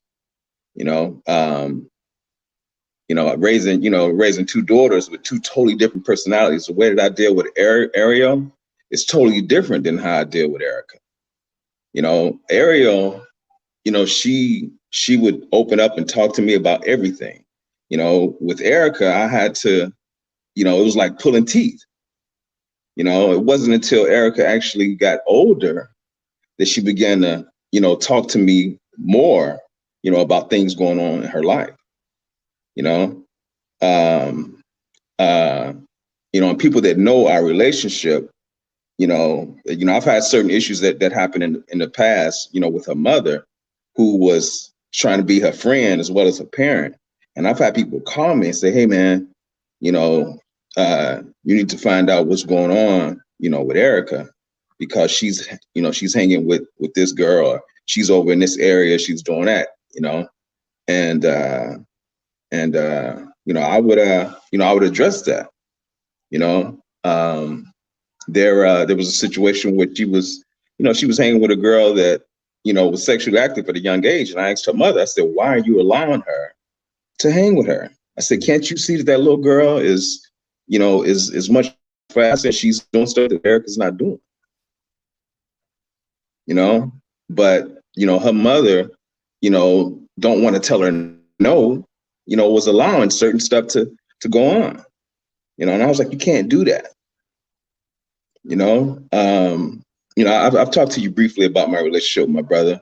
What Reese was saying about the parents and how it affects the children. I always thought that my brother had it better because my mother raised him but didn't raise me, and I always thought he had it better. He said, and he told me, he said, "No, bro," he said, "you had it better. You had it better." Yeah, he said, "Thank God that because my grandmother on my father's side raised me." And he said, "Thank God for your grandmother, man." He said, "You had it better."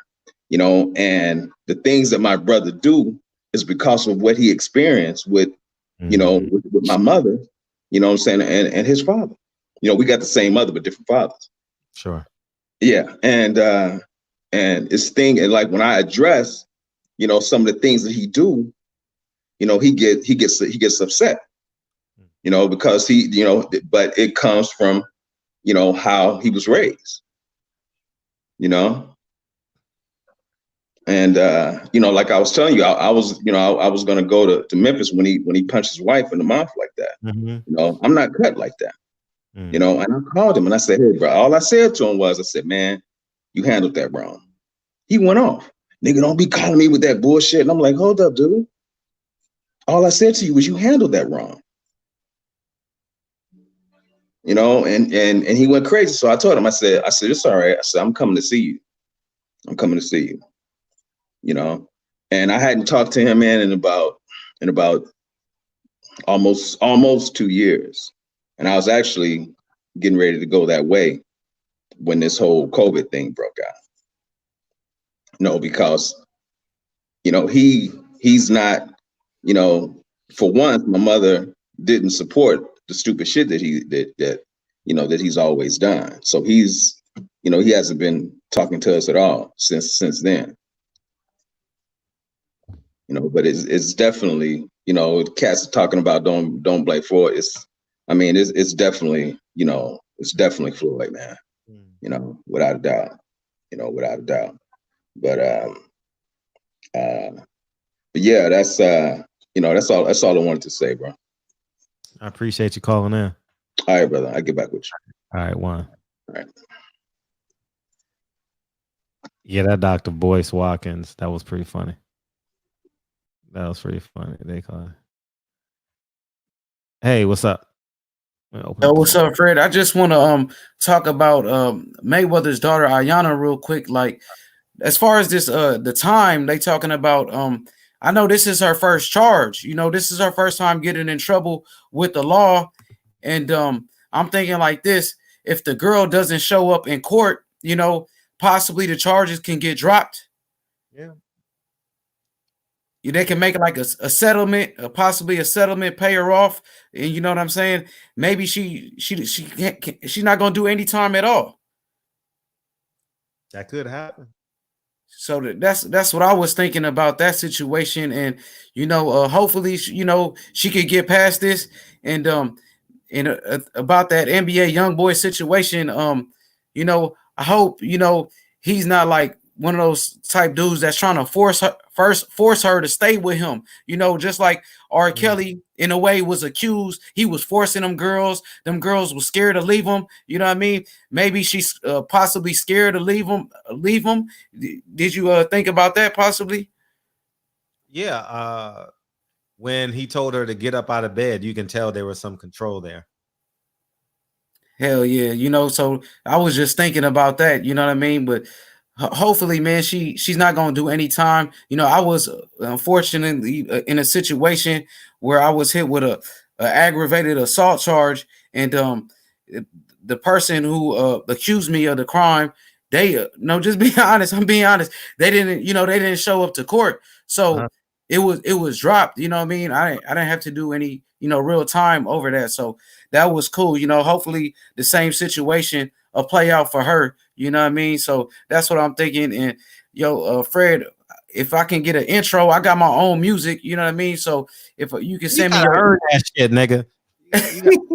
you heard it before? Hey, no, I haven't, but I will tell you this. Someone in the DM said you came back with a jean jacket on. The same with this joint right here. This is the same one I had earlier. I was rocking it. Oh, okay. They just fucking with you in the DM. They For fucking sure. with you. You got history online, man. Niggas don't feel comfortable when you talk, man. You know, Man, ain't gotta be like that. You know what I'm saying? You ain't gotta come on, man. I'm just an average person. I'm just, you know what I'm saying? I breathe the same air as everybody else. You know what I mean? I breathe the same air as everybody else, Fred. You know what I mean? And I just want to say, man, I got these tracks. If I can get an intro, you know what I mean? If you can send me your email. you ain't getting that yet, man. Nah, you ain't getting that yet. Hell nah, nigga. For sure, man. For sure. I'm gonna hit you up on the Patreon. You know what I mean? And shout out to everybody in the chat. Appreciate you. Is that it, man? Where we at, man? That's it. We good. Nigga gotta go run. Gotta go run. It was 11. It's midnight. Oh, I didn't even know it was, damn. This was a 3-hour tour. And when Reggie Owens, he told me I took 5 calls from Reggie. He ain't even call in, but that's cool. All right, we're gonna do it another way. Ticket TV. Like go with Steph Curry. Oh man. What's up, Pastor Shadiq in 305?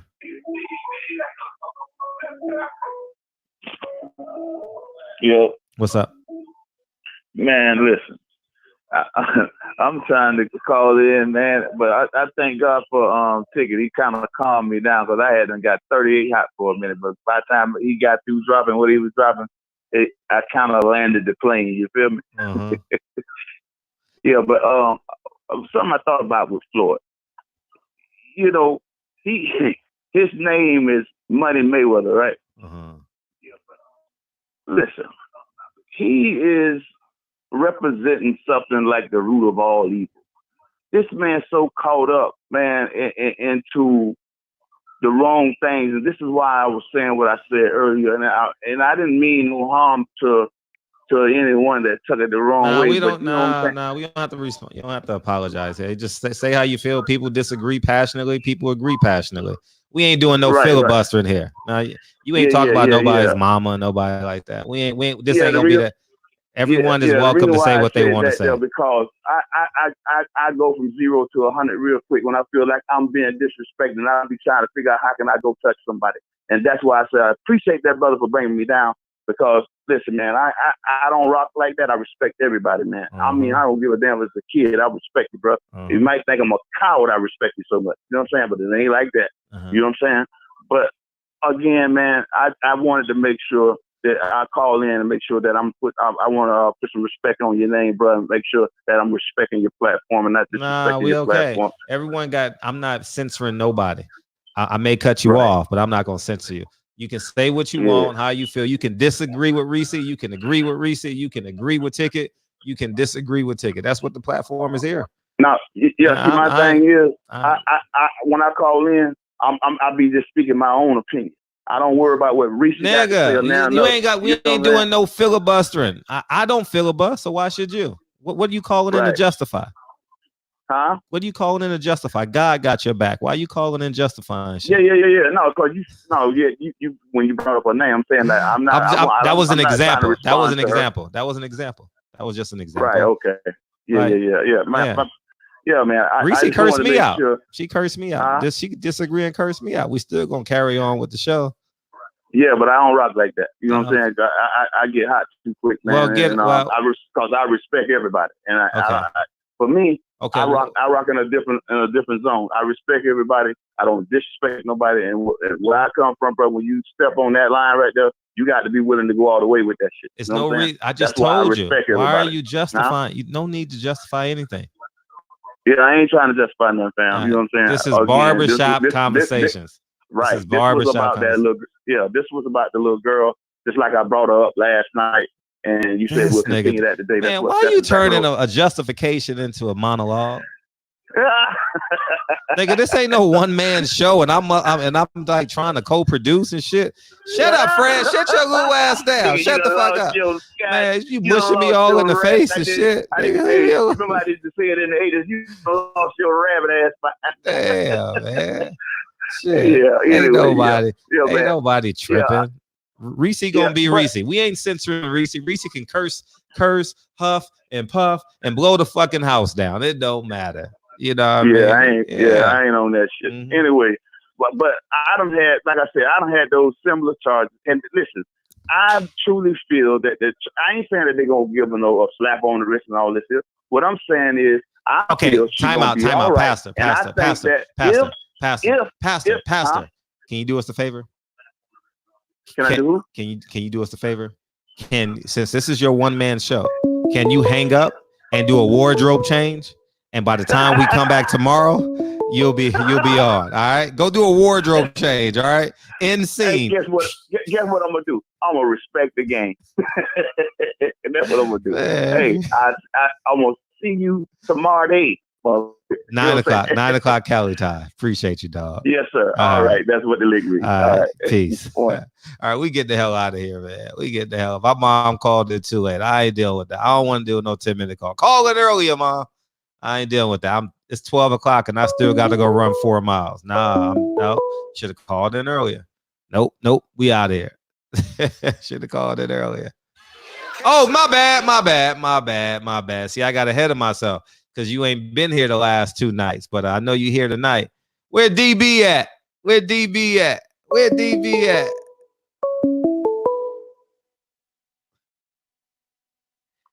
up, big homie? Hey, what up, Fred? Hey, listen, I ain't gonna take too long. I need about 7 or 8 minutes. I just want to reply to about 6 things that people said. I want to reply to Pastor Usher Deacon. I want to reply to Reggie Owens. I want to reply to Cash G. I want to reply to Patty Dean. It's only going to take me about 10 minutes. Is that cool? Sure. It's cool. Hey, man, you know I'm clowning, man. You know, shit. I just came to put the finishing touches on it. Come on, y'all. No, the only thing I wanted to say is I think Floyd probably taking a page out of his homeboy 50 Cent book and saying, fuck his kid. Maybe. Anyhow, but at the end of the day, man, all I want to say is play the song, Fred. Play the song. There it is. Appreciate y'all, man. We did it. Appreciate the show, man. Got to call in earlier, ma. Cash G, P Money, Fly High, Reggie Owens. Make it 20. Nah, nigga. What up, Rob Cash G? We had a good show. Tomorrow we talking about Paulie. Yo, Paulie. Yo, homie. Hey, I gotta get that. Hey, can someone find that interview where he said, yo, player? Please find it and send it to my DM. Please send it to my DM.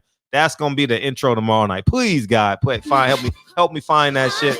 Send it to my DM, email it to me, call me, text me, send it to me, JJ. Sir, Ronald Finkley, Jay Cooley, Denard Reed, P Money, Christopher, Patty, Dean. Say my name in all caps. Say my name. Say my name, Patty. My homeboy Wakanda. Say my name, Eddie. Cash G. What up, little Lowland Profits, man? It's your favorite part, yo. Can't take it personal, cause the devil is a liar. I'm telling you the truth, it's only what you do, some things you gotta do, Hey, I appreciate y'all, man. I guess it's a 3-hour show now. What's up, Keena? I appreciate you beaming in. We appreciate you, man. Appreciate you, Reese Broderick. Appreciate you, Cass G, J8, J Cooley, P Money, Sir, Patty Dean with the monologue. That was a motherfucking monologue, Patricia. Patricia, when you gonna beam in? When you and your daughter gonna beam in again? All right, beam in. We miss you. You know what I mean? We got to make sure that 8 don't turn into a 9. You know what I mean? Ha ha. Lowland Profits, P Money. Oh, you said it 3 times. Oh shit. Oh shit. That's overtime. That's overtime. Shit. Child. Boy, still reading. Oh shit. Oh man. Patty calls Paul is alive. Hey. Yo, player. That got to be the intro for tomorrow's show. We got to find that interview. We got to find that interview. He said, yo, player. It was the Deontay Wilder interview when he was talking about he got some yes men around him. It was that interview. We got to find that shit. I don't know where it was, but it was on. It's got to be Fight Hype or IFL, one of the two. Yo, player. Appreciate you, EJ. You got up early. Hey, it's the last time we gonna sing this shit for the night, though.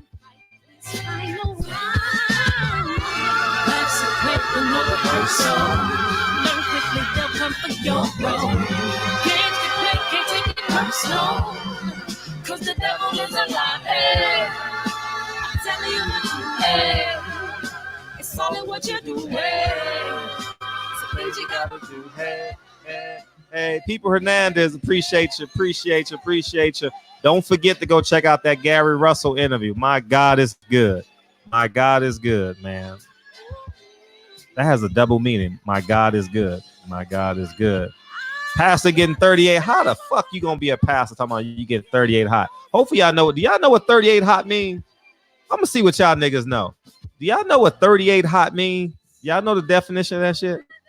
Anybody know? I'll give you 10 seconds. 10, 9, 8, 7, 6, 5, 4, 3, 2, 1. Appreciate your real rap. I ain't see you in the 38 hot. There you go, Patricia. Boom. That's what 38 hot mean. You get so mad that you go get that thing. You go get that thing. That 38 hot. You know, I love y'all, man. We out this summer, guy. I'll see y'all tomorrow. Yo, player. That got to be everybody's intro tomorrow. Yo, player. Come on. We got to make it happen. Love y'all. Peace.